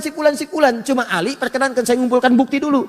Yang lain minta segera dikisos karena sudah tahu si fulan. Ali bertahan dulu sampai mengumpulkan bukti yang kuat. Dikacaukan ini oleh tadi para penyusup tadi. Maka diprovokasi, kalian sahabat Nabi, kalian orang mulia, ini nanti akan diminta pertanggungjawaban oleh Nabi. Kenapa tidak dihukum? Tegur Ali sampai terjadi perang Jamal. Jamal itu unta. Karena peperangannya pada saat dipimpin oleh Sayyidah Aisyah menggunakan unta. Begitu sedang berperang itulah kemudian kata Ali dan para sahabat yang lain, ini unik nih. Sholatnya pernah sama-sama, pernah beribadah sama-sama, dan mereka menegakkan nilai sama-sama. Yang satu prinsipnya baik, yang lainnya juga baik. Tegakkan hukum, yang kedua siap menegakkan, kami kumpulkan bukti. Dua-duanya benar ijtihadnya. Yang salah itu yang memprovokasi. Maka apa yang terjadi? Yang terjadi adalah dua-duanya mengatakan, tolong ya, kalaupun kita berperang, ini bukan untuk memusuhi, ini untuk menegakkan apa yang kita kemudian telah pahami. Jangan saling melukai. Ini aneh Pak, saling berperang, tapi jangan terkena sabatan pedang. Kalau bisa jangan orangnya, untanya aja. Itu terkenal dalam sejarah. Jadi begitu bertemu, nggak ada yang mau duluan. Nih, siapa yang menjadikan kacau situasi pada saat itu? Kelompoknya ini. Ini yang masuk. Dia yang masuk eksekusi duluan beberapa sahabat. Sehingga Talha syahid. Ibnu Zubair syahid. Tercatat hampir 4.000 sampai 6.000 sahabat syahid pada saat itu. Wafat. Maka semakin kacau situasi pada saat itu. Dihadirkan kemudian segala hal dan sebagainya. Sampai beritanya sampailah ke Damaskus, ke Syria. Pada tokoh yang masih sangat kuat pada saat itu. Teman-teman sekalian, dari klan Bani Umayyah. Pada kekuasaan Muawiyah. Sampai dengan ke Amr bin As. Kemudian diantara pendukungnya. Maka ketika Ali menjelaskan situasi pada Sayyidah Aisyah, ini begini. Beliau memahami akhirnya. Oh ternyata ini ada yang provokasi, ini begini. Duduk. Semua duduk. Tapi itu tidak sampai kepada Syam di Syria. Yang saya katakan tadi, belum ada pesawat, belum ada telepon. Berita yang sampai di sana, pendukungnya Utsman dianiaya oleh Ali. Bayangkan. Sehingga ketika Ali mengatakan kita harus jaga stabilitas ini. Lebih baik kuatkannya pemerintahan dulu. Aisyah akhirnya ya mengakui kita bayat. Semua bayat. Tenang. Tapi sampai ke Syam itu nggak nyampe beritanya. Akhirnya apa yang terjadi? Diprovokasi. Karena ini sudah perlakuan yang buruk, maka kami, kata ini nih, pengikut ini datang ke sana, kami hanya akan mengangkat khalifah bukan Ali, yang kami angkat Muawiyah saja. Maka diangkatlah kemudian khalifah di sana sampai mendeklarasikan sebagai khalifah baru. Anda bayangkan tuh, fitnahnya luar biasa. Maka apa yang terjadi? Sudah nggak sempat, konon ada yang menyebutkan Muawiyah kirim utusan untuk klarifikasi, tapi di tengah jalan kemudian dieksekusi. Begitu dieksekusi oleh kelompok dari sini, sempalan sini, nyampe berita ke sana, Ali yang eksekusi. Semakin kuat kemudian rasa bencinya, marahnya, diprovokasi demikian, maka menyiapkan pasukan. Disampaikan juga kepada Ali, Muawiyah sudah menyiapkan pasukan, tidak mengakui kekhalifahan. Maka secara singkat disampaikan, Ali pun mesti siapkan pasukan. Maka dua-duanya menyiapkan pasukan, dikenal dengan perang Siffin itu. Maka apa yang terjadi? Ali mengatakan, ini karena sudah makar terhadap negara, kita harus bereskan, tapi dengan cara yang mulia. Sama kayak tadi tuh, pelan-pelan, karena sama muslim. Gak ada yang mau nyakiti, gak ada yang mau macam-macam. Ini masuk lagi nih. Yang ini nih, aduh. Nanti saya tunjukkan kepada Anda, ini cuma contoh orang, tapi pemikirannya diwariskan. Dalam setiap hal-hal yang terjadi semacam ini, Anda akan temukan provokator-provokator bertebaran. Termasuk sekarang semakin bertambah eranya, tapi ini nggak akan berubah. Termasuk di YouTube juga banyak provokator nanti. Nanti akan temukan itu. Kembalikan ke sini. Jadi begitu sudah masuk, singkatnya bertemu, lebih besar pasukan dari sebelumnya, terjadi peperangan itu sampai pasukan Muawiyah terdesak. Ya, apa yang terjadi pada saat terdesak? Muawiyah, saya katakan di belakang kan ada Amr bin As yang seterusnya, itu jenius. Kata mereka, sudah, kita kalau teruskan akan kalah nih. Dan makin banyak korban. Gini aja, Supaya duduk sama-sama diskusi, duduk dengan baik, maka kita lakukan tahkim. Tahkim itu tombak Al-Quran. Ya, kemudian bukan ditombak untuk menunjukkan sesuatu yang kotor, bukan. Maksudnya untuk berhukum dengan hukum kitabullah. Kenapa menggunakan tombak? Karena mudah diangkat begini. Kalau ngangkat orang kan belum ketahuan apa maksudnya. Begitu dipanah dari belakang, meninggal, repot lagi. Maka yang diangkat Al-Quran begini, semua berbaris di belakang Muawiyah. Ketika berbaris, diangkat kemudian mushaf. Saat diangkat itulah kemudian Ali mengatakan, tidak, itu siasat, saya tahu itu siapa yang bikin. Karena Ali kenal Amr bin As. Tanya dulu mereka, kalau mereka ingin tahkim, mereka harus menyerah dulu. Mereka harus menyerah. Kalau sudah menyerah, baru tahkim. Karena situasinya sedang demikian kacau. Kalau tidak menyerah duduk sama-sama, maka mustahil bisa diskusi dengan baik.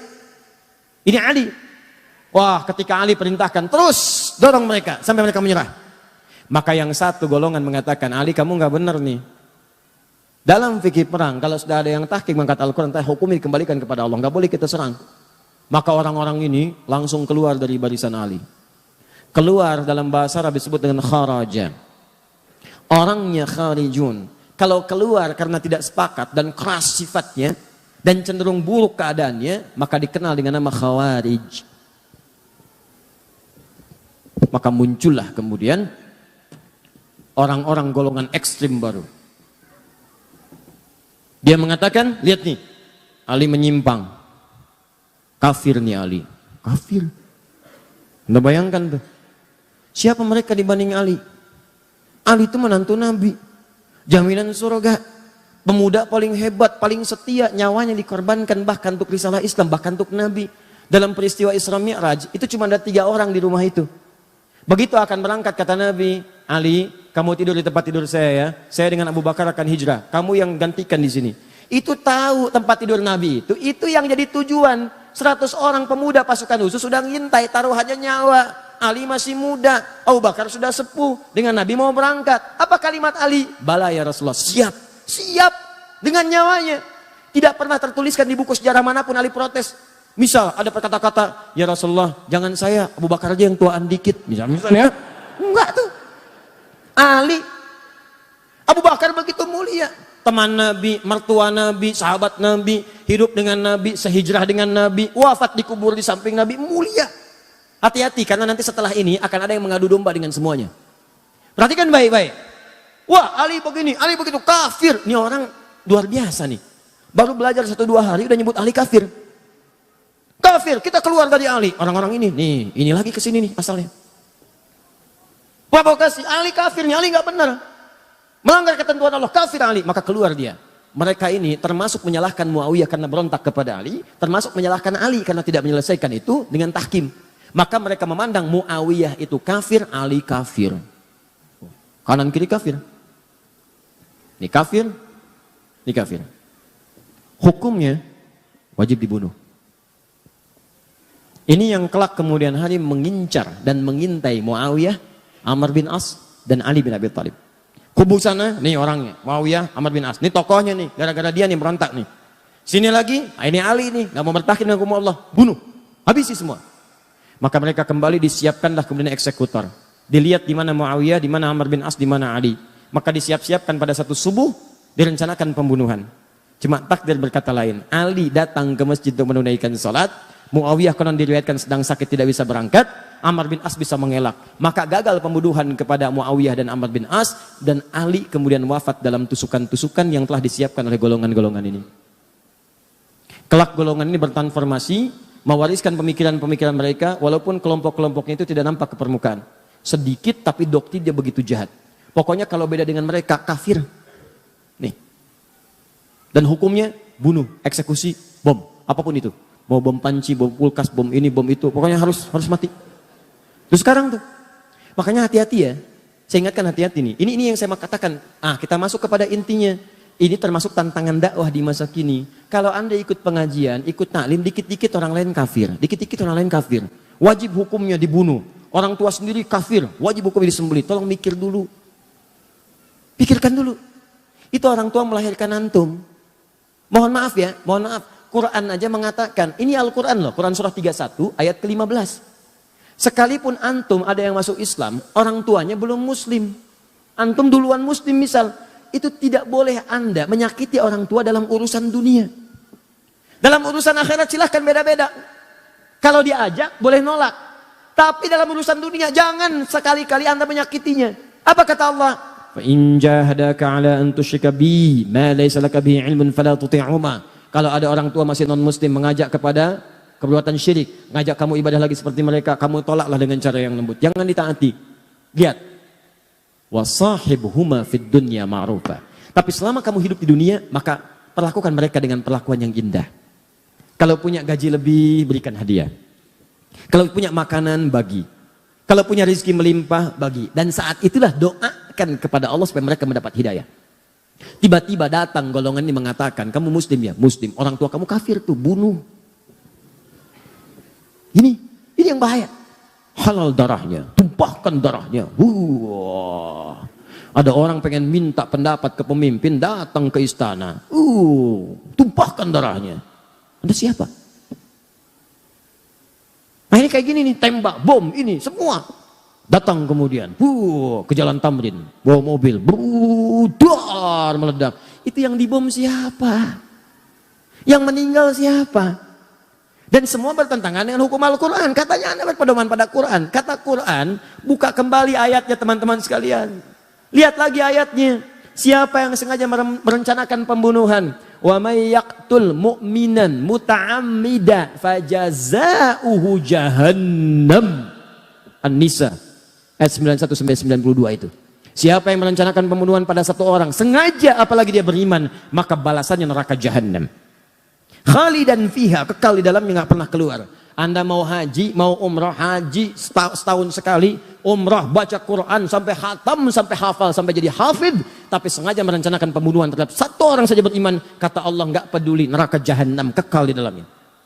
Wa ghadiballahu alaihi, dan Allah murka kepadanya. Kalau nggak taubat, murka. Anda tidak disukai di Soreang, pindah Ranca Ekek. Nggak disukai Ranca Ekek, pindah Kota Bandung. Kota Bandung nggak suka, pindah lagi Bekasi. Banyak harapan di Bekasi, harapan indah, ujung harapan, sampai ke Duta Harapan dan seterusnya. Tidak disukai di sana, pindah. Di Indonesia nggak disukai, pindah. Tapi kalau Allah tidak menyukai Anda, mau pindah kemana? Wala'anahu, dilaknat dia, wa'adalahu 'adzaban 'azima, dan dijanjikan siksa berkali lipat. Pertanyaan saya, orang beriman yang mana yang mau punya cita-cita masuk neraka jahanam? Makanya tolong dipikir dulu. Kalau ada yang ngajak-ngajak bom ini, bom itu, masuk markas polisi, bom, bu. Itu di sana banyak orang-orang beriman, masuknya musola juga. Masuknya masjid juga. Ini masjid diror. Masjid diror dari mana? Apa kriterianya? Lihat dulu. Bahaya orang kayak gitu. Itu waktu kejadian bom Jalan Tamrin itu. Saya di Lampung langsung ditanya, Ustadz, apakah bom di Jalan Tamrin termasuk jihad fisabilillah? Saya bilang, Pak, sependek pengetahuan saya, jihad fisabilillah itu jihad di jalan Allah, bukan di Jalan Tamrin. Kaidahnya lain, Pak. Paham ya? Kemudian ketika mereka keluar dari barisan Ali itu disebut dengan Khawarij dan melahirkan paham tadi. Jadi hati-hatinya kalau pengajian itu ada yang begitu. Ya, ini hati-hati nih, tembak, bom, bunuh ini tanpa alasan, maka itu yang bahaya. Dan itu sekarang diciptakan. Tahu orang-orang tahu.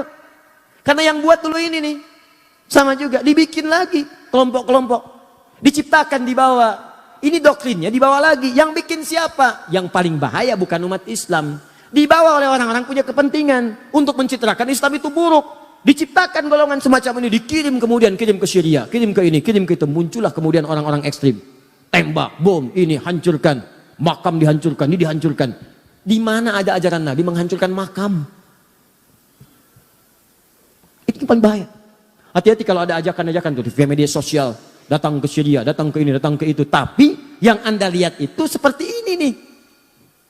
Ciri-cirinya begini. Hidup Anda itu sudah tidak berarti. Oh, tidak berarti, enak aja. Ya. Kalau tanpa ridha Allah Subhanahu, benar sampai situ. Tapi kata Ali, kalimatul haq urida bihal batil. Kata-katanya benar, cuman maknanya digeserkan kepada yang buruk. Di brainwash. Seakan-akan ini yang harus dilakukan. Jelas? Hati-hati dengan ini ya. Kalau saya akan tegas pada sesuatu yang bisa beresiko tinggi dalam kehidupan akhirat. Paham ya? Ya. Nih, yang lain membela Ali. Kamu yang salah, kamu yang salah, kamu yang salah. Kalian keluar, kalian tidak setia, kalian nggak benar. Kami akan bela pemimpin kami. Pembelaan yang kuat dari satu kelompok, kuat sekali, Itu dalam bahasa Arabnya setia. Setia betul membela. Dalam bahasa Arab disebut dengan syiah. Pembelaan yang sangat kuat. Tasyayyu', membela dengan kuat pada satu hal yang dibela dengan segenap jiwa dan raganya. Ini disebut dengan syiah. Jadi asalnya syiah itu bukan aliran pemikiran. Bukan aliran dalam akidah. Bukan aliran dalam ibadah. Asalnya faksi politik. Nah, cuma nanti aliran ini disusupi lagi sama ini. Ih, jangan dihapus. Bahaya ini. Karena antum hapus pun gak akan berpengaruh kepada perilakunya. Ingat itu. Datang lagi, nyusupin lagi. Apa yang dikatakan oleh orang ini? Kalian bagus. Tuh, bagus sekarang. Tadi sekarang pengkhianat, sini bagus. Memang Ali itu sebenarnya titisan Nabi. Titisan. Dan memang wajar. Setiap pemimpin itu harus mewariskan generasi setelahnya. Setelahnya ada lagi, setelahnya ada lagi. Mesti ada imam, sholat aja ada imam. Coba, kalau sholat nggak ada imam. Jamaahnya kan nggak sah. Mesti ada imam. Maka memang yang paling bagus itu sebetulnya keturunan Ali. Setelah Ali ada Hasan, angkat aja Hasan. Setelah Ali ada Hasan, ada Husain. Setelah itu ada ini, ada itu, terus kamu urutkan. Bukankah kamu ingat Nabi Isa kan ada 12 penolong, namanya kaum Hawariyin. Ali juga akan punya 12 keturunan. Imam-imam hebat, itu yang akan mendokong dan meneruskan kepemimpinan Nabi setelah itu. Maka dikenallah dengan 12 imam. Nah, setelah itu muncul, masuk, sampai dikultuskan seakan-akan Ali itu naik bahkan di atas Nabi. Bahkan ada salah satunya nanti pecah sektenya. Bahkan ada klaim mengatakan sebetulnya malaikat Jibril itu salah ngirim wahyu, harusnya ke Ali. Ya, ini nih. Di mana cara berpikirnya? Sampai mengkultuskan tingkat sampai ke situ. Akhirnya termakanlah kemudian sebagian ini. Terutama setelah Ali memindahkan wilayah kekuasaannya ke Kufah. Ke Kufah, itu kan Kufah wilayah Persia, Irak. Disusupin lagi, gampang disusupin tuh. Padahal orang-orang itu mengatakan setia, siap ini, datang lagi ini, masuk lagi, gini, sampai kultuskan Ali. Sampai terjadi mereka sendiri yang mengkhianati Ali.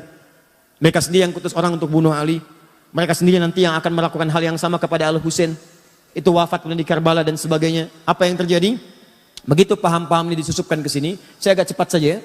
Susupkan ke sini, ini bertransformasi dari aliran politik, faksi politik dalam hal pemerintahan, maka ketika disusupi nilai-nilai kemudian dengan nilai akidah, dengan nilai ibadah, dengan nilai akhlak. Akhlaknya digariskan pada kesetiaan kepada ini.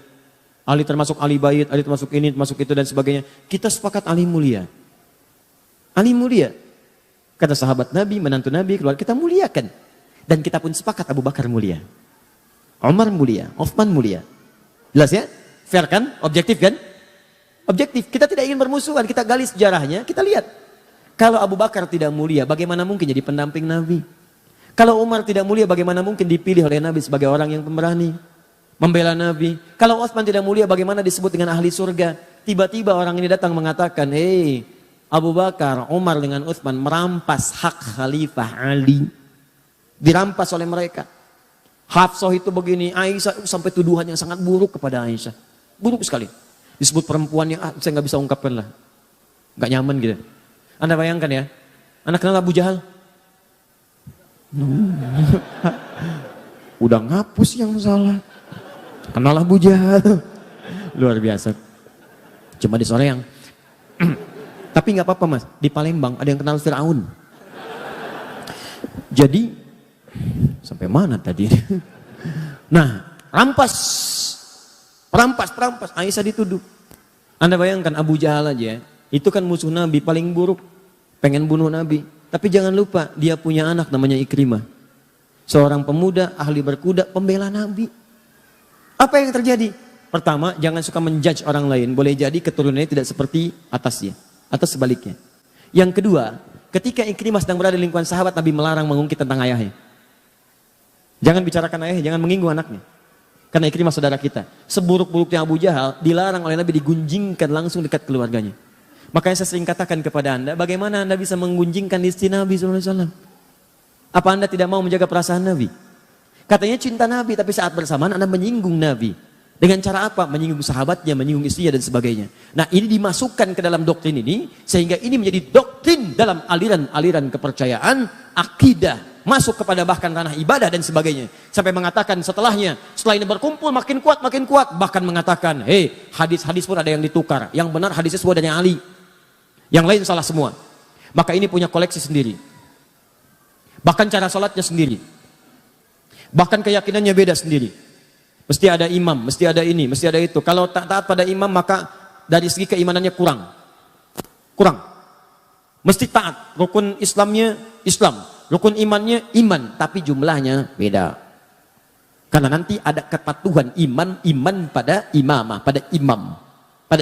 Dan imam itu sifatnya maksum. Ini berbahaya lagi karena yang maksum cuma Nabi. Jadi maksum itu dijaga dari salah, cuma Nabi dan Rasul. Manusia lain tidak ada. Maka ini masuk doktrinnya, imamnya maksum. Ya, bukan namanya maksum, bukan sifatnya katanya maksum. Sebutkan tuh 2, 3. Maka ini menyebar. Terus sampai Ali wafat pun menyebar juga. Terus sampai kekinian. Bertransformasi sampai keluar fatwa-fatwa ulama, sampai ngasih pertimbangan, tapi juga mengajak kita dengan cara yang lembut. Karena memang ada orang yang sudah nggak paham dari kecilnya udah begitu, dari lahir udah diajak begitu. Maka pada yang seperti ini jangan keras juga. Termasuk misalnya ada yang Ahmadiyah, ada yang macam-macam. Ada yang dari lahir sudah di-Ahmadiyahkan. Dan dia nggak ngerti kecuali itu yang benar. Maka caranya doakan oleh kita. Dakwahi, ajak dialog. Ya kalau berbuat kasar, maka hukum berlaku di situ.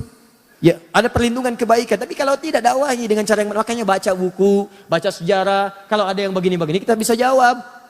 Yang benar itu sebetulnya Ali. Betul Ali itu benar. Abu Bakar pun benar. Tapi Ali merampas loh. Betul. Merampas dari siapa? Merampas dari orang yang salah. Yang salah siapa tuh? Pemberontak Utsman. Kok kamu jawab begitu? Nih referensinya. Ini karangan ini. Sudah selesai. Beres. Jelas.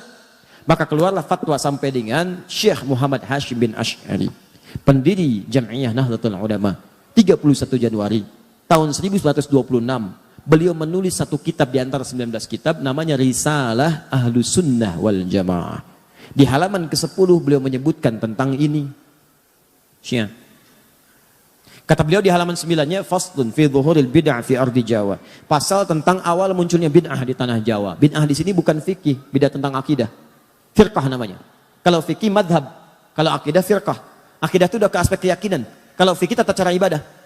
Maka kata beliau, sejak tahun 1330 Hijrah, sebelum itu semuanya udah jelas.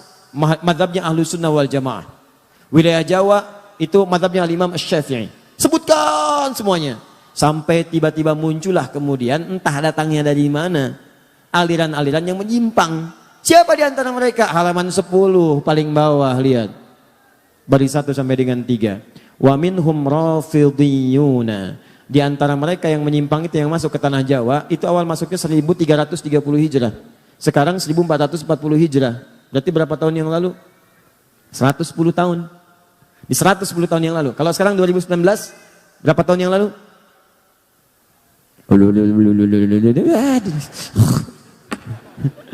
Ya pokoknya 110 tahun yang lalu. Ya, baik, datang ke tanah Jawa. Apa yang dilakukan?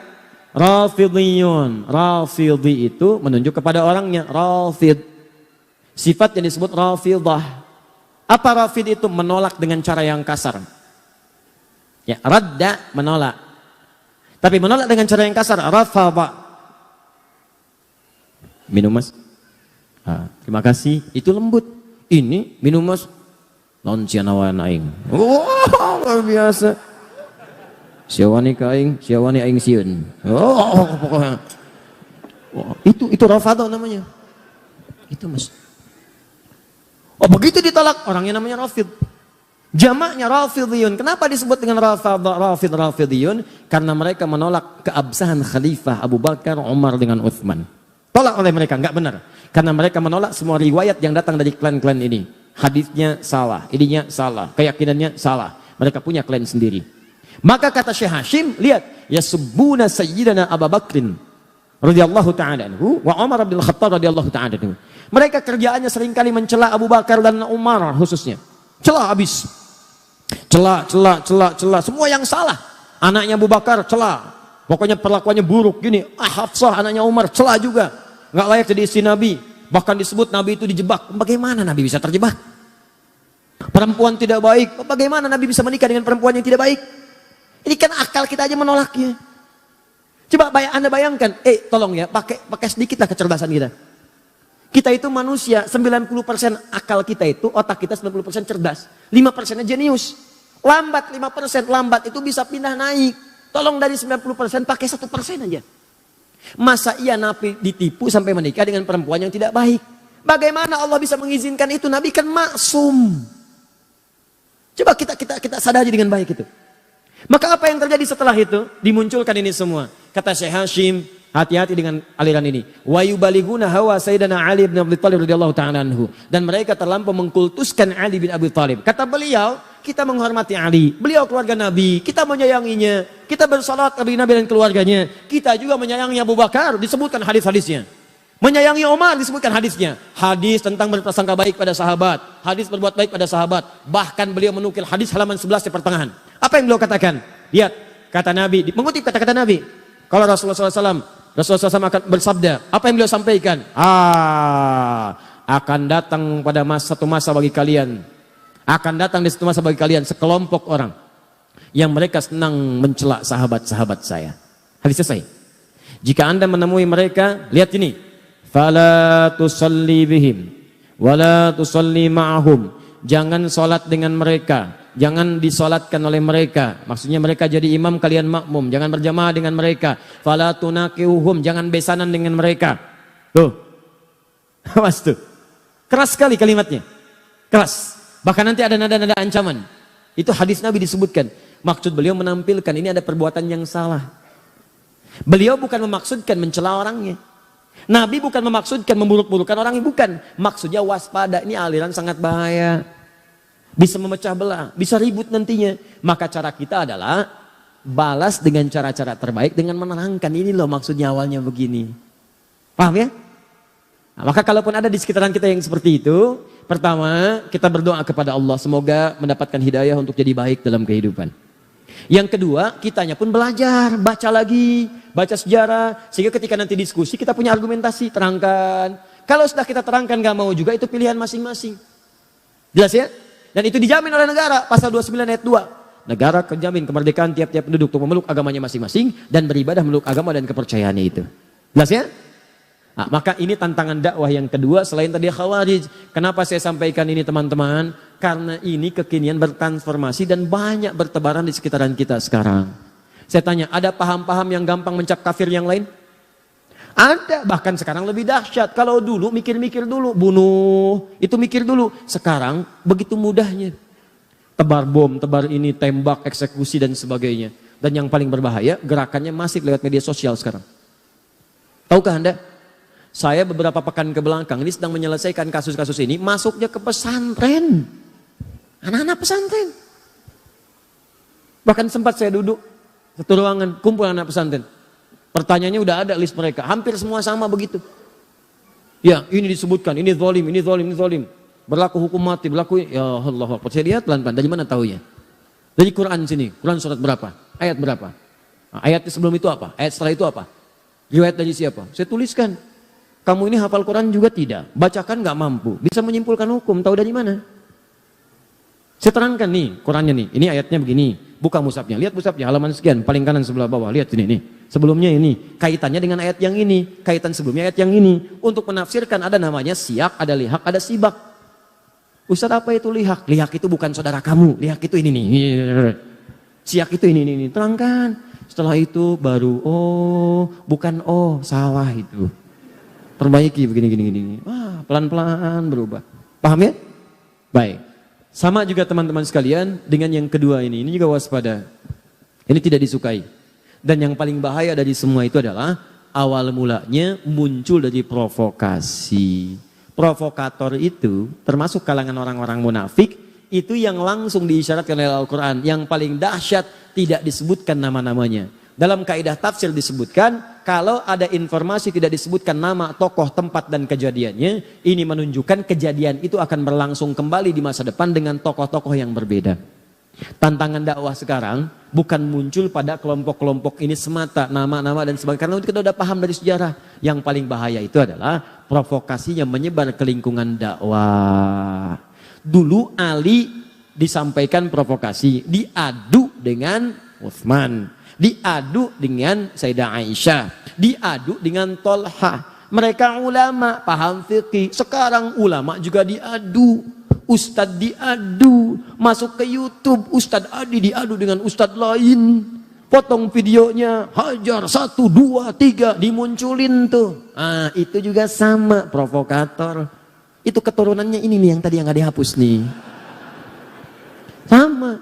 Akhirnya muncul tahdzir episode 1, episode 2. Sering katakan. Nggak ada kerjaan. Kalau Anda mau cari kesalahan orang akan selalu ditemukan. Karena saya manusia, antum mau cari sampai kapanpun akan ketemu. Antum yang buang-buang energi. Saya emang nggak dirugikan. Saya mah apa tuh? Ya. Coba cek, antum buruk-burukan saya, pahala antum pindah ke saya, dosa saya diambil antum. Apa ruginya saya? Karena itu saya sering katakan nggak ada kerjaan. Dan saya nggak pernah marah. Silakan, saya nggak akan marah. Saya malah mendoakan antum supaya tobat. Dan kalau saya nggak marah, antum juga jangan ikutan marah. Kan aneh ustadz yang nggak marah, jamaahnya marah. Jelas ya? Maka ini teman-teman sekalian, kejadian seperti ini mudah diadu-adu. Kenapa nggak saling duduk? Yang paling bahaya tadi tuh, sifat-sifat Abdullah bin Sabah tadi. Masuk ke sini, anggap kamu yang paling benar. Masuk ke sini, anggap kamu yang paling benar. Sekarang kenyataan. Ikut pengajian, masuk, ini yang paling benar. Yang lain salah semua. Ada nggak sekarang? Ada. Masuk ke sini, jangan ngaji dengan yang itu. Masuk ke sini, jangan begini. Itu salah semua, itu bid'ah. Mau kaji kemana? Ustadz Adi. Oh, Ustadz bid'ah ya? Bukan Ustadz Adi. Nah, ini kan jadi persoalan. Itu kalau ada yang demikian-demikian, itu artinya mengakomodir kepentingan-kepentingan buruk di masa lalu.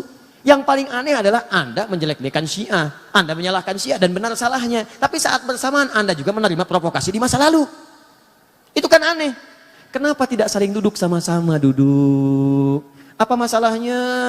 Kunut itu bid'ah. Oh baik, pendapat Anda kunut itu bid'ah. Yang ini kunut itu boleh. Yuk kita temukan apa dalilnya yang bid'ah? Ini. Baik, yang ini juga punya dalil. Ini dalilnya kuat, ini juga kuat. Yuk kita buka kaidah fikihnya. Kalau sama-sama ada dalil, ini sama, telusuri. Kenapa yang ini tidak kunut, asal mulanya apa? Oh ini penyebabnya. Kenapa yang ini kunut? Oh ini penyebabnya. Ternyata dua-duanya punya pandangan dalil-dalil yang sama, cuma cara menyikapinya berbeda. Maka ini yang disebut dengan tanawu namanya. Silahkan kerjakan. Yang ini benar, yang salah yang tidak sholat subuh. Yang repot kan begini, bid'ah. Pokoknya yang kunut semua bid'ah. Gak bisa. Bid'ah itu dolalah. Oh itu neraka. Benar. Apa Anda mau mengatakan Ibnu Umar ke neraka? Apa Anda mau mengatakan Al-Hasan ke neraka? Apa Anda mau mengatakan Imam Syafi'i ke neraka? Anda siapa Ferguson?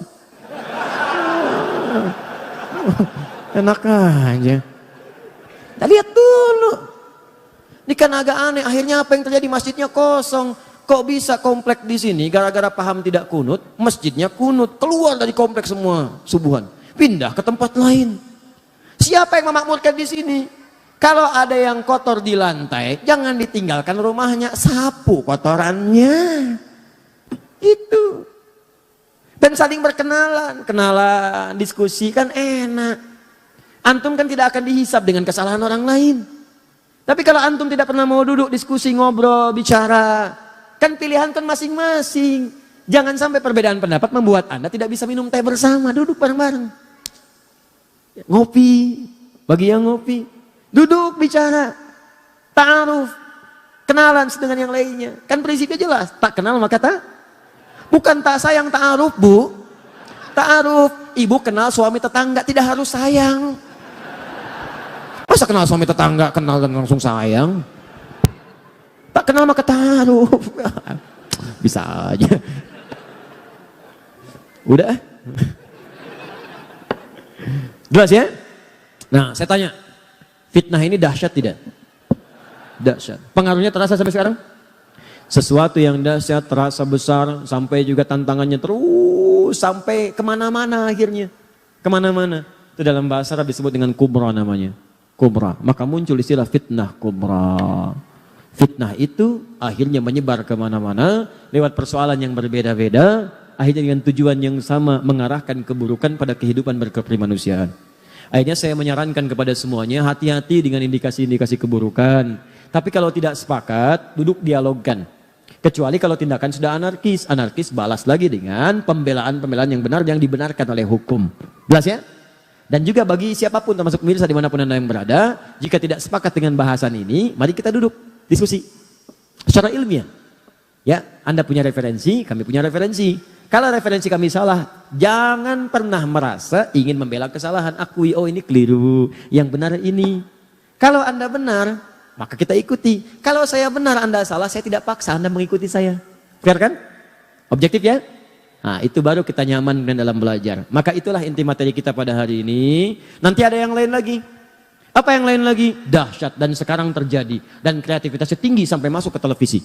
Dan itu diungkap oleh Syekh Hashim dalam kitabnya Risalah Ahlussunnah wal Jamaah. Yang paling bahaya, itu bisa menggugurkan amalan-amalan Anda sebelumnya, bahkan bisa memasukkan Anda ke neraka. Dan dahsyat, itu terjadi kekinian. Apalagi sekarang musim-musim ini mau mendekat, amalan ini bisa terjadi. Nah sekarang, apakah amalan ini teman-teman sekalian? Itu yang akan kita bahas bulan depan nanti. Ya, sekalian saya bawa kitabnya, sekalian saya tunjukkan. Ini. Wah, pokoknya luar biasa lah Pak. Kalau dulu itu cuma sekedar datang. Kalau sekarang tampilannya lain. Pakaiannya kayak ustadz. Ininya begini. Bahkan ada di TV ada macam-macam. Anda mesti hati-hati. Karena itu bisa menjerumuskan. Kata beliau ini sangat bahaya. Bahkan ada yang bisa menjerumuskan ke neraka. Nah apa amalannya? Bulan depan. Ya. Sekira itu ya. Sudah jam 10. Kita istirahat dulu. Dan kita pahami dengan baik itu diamalkan. Insya Allah jam 12 saya ada di Al-Murabbi. Sekalian saya menulis buku baru. Itu dibahas nanti malam. Nanti malam di Istiqomah kalau saya tidak keliru. Itu bahagia dalam naungan Al-Quran dan Sunnah. Yang siang di Al-Murabbi kita akan bahas nih. Amalannya ringkas. Tapi pahalanya begitu melimpah. Kalau Anda kerjakan amalan itu, dosa-dosa Anda seketika akan gugur dan pahala Anda naik. Kalau Anda meninggal pada saat itu, insya Allah statusnya juga syahid. Nah, apakah amalan itu? Nanti siang. Subhanakallahumma bihamdika asyhadu an la ilaha illa anta astaghfiruka wa atubu ilaik. Wa akhiru da'wana alhamdulillahi rabbil alamin. La'afu minkum. Sebelum saya tutup dengan salam, saya ingin mengajak pada kita semua. Pertama, ini kita sedang banyak diuji ya. Ya ada juga ustadz-ustadz kita yang diuji dengan penyakit, Ustadz Arifin, ya, Ustadz Bernard, ustadz yang lainnya juga mungkin yang tidak saya ketahui. Ada juga mungkin teman-teman dari yang lain yang tidak hadir juga diuji. Ini juga ada yang satu orang tuanya sakit, ada yang kanker serviks, ada yang diuji di lingkungan. Kita sama-sama berdoa kepada Allah Subhanahu wa taala, semoga Allah angkat penyakitnya, Allah berikan kesembuhan segera dan Allah muliakan kita semua insyaallah. Allahumma taqabbal minna innaka antas samiul alim wa tub alaina innaka antat tawwabur rahim. Allahumma rabbana ya Allah ya arhamar rahimin salli ala habibikal karim rasulikal mustafa amin sayyidina Muhammadin wa ala alihi wa sahbihi ummati ila yaumiddin. Allahumma rabbana la tada' lana fi maqamina hadha wa fi kulli maqamin dhanban illa ghafartah wa la hamman illa farajtah. Ya Allah, jika ada di tempat ini atau kerabatnya ya Allah yang datang membawa lumuran dosa, jangan biarkan meninggalkan tempat ini kecuali Engkau telah ampuni segala dosa-dosanya. Kalau ada yang hadir di sini membawa kegelisahan, jangan biarkan dia meninggalkan tempat ini kecuali Engkau telah tenangkan keadaan hatinya. Allahumma wala maridan illa syafaitah. Ya Allah, jika ada di tempat ini atau kerabatnya, keluarganya, teman-teman kami, sahabat kami tengah Engkau uji dengan penyakit seberat apapun, maka mohon angkat dan sembuhkan segala penyakitnya. Allahumma ya Allah ya Rabbal alamin wala asiran illa yassartah. Jika ada yang hadir di majlis ini membawa kesulitan di rumah tangganya ya Allah, apapun di pekerjaannya atau kehidupan sosialnya, maka mohon dengan keikhlasan amalannya ya Allah, ringankan segala kesulitannya dan hilangkan segala kesulitannya. Allahumma taqabbal minna innaka antas samiul alim wa tub alaina innaka at-tawwabur rahim. Allahumma ikfina ya Allah bi halalika wa haramik, ikfina ya Allah bi ta'atika wa ma'siyatik, ikfina ya Allah bi fadlika amman siwak. Ya Allah, mohon cukupkan kami dengan yang halal daripada yang haram, cukupkan kami agar bisa berbuat taat dan menjauhi maksiat, dan cukupkan kami mengharap keutamaan darimu saja daripada yang lainnya. Allahumma rabbana atina fid dunya hasanah fil akhirati hasanah wa qina adzabannar. Bi fadlika subhana rabbika rabbil izzati amma yasifun wa salamun alal mursalin. Subhanakallahumma bihamdika asyhadu an la ilaha illa anta astaghfiruka wa atubu ilaik. Wa akhiru da'wana alhamdulillahi rabbil alamin. Assalamualaikum warahmatullahi wabarakatuh.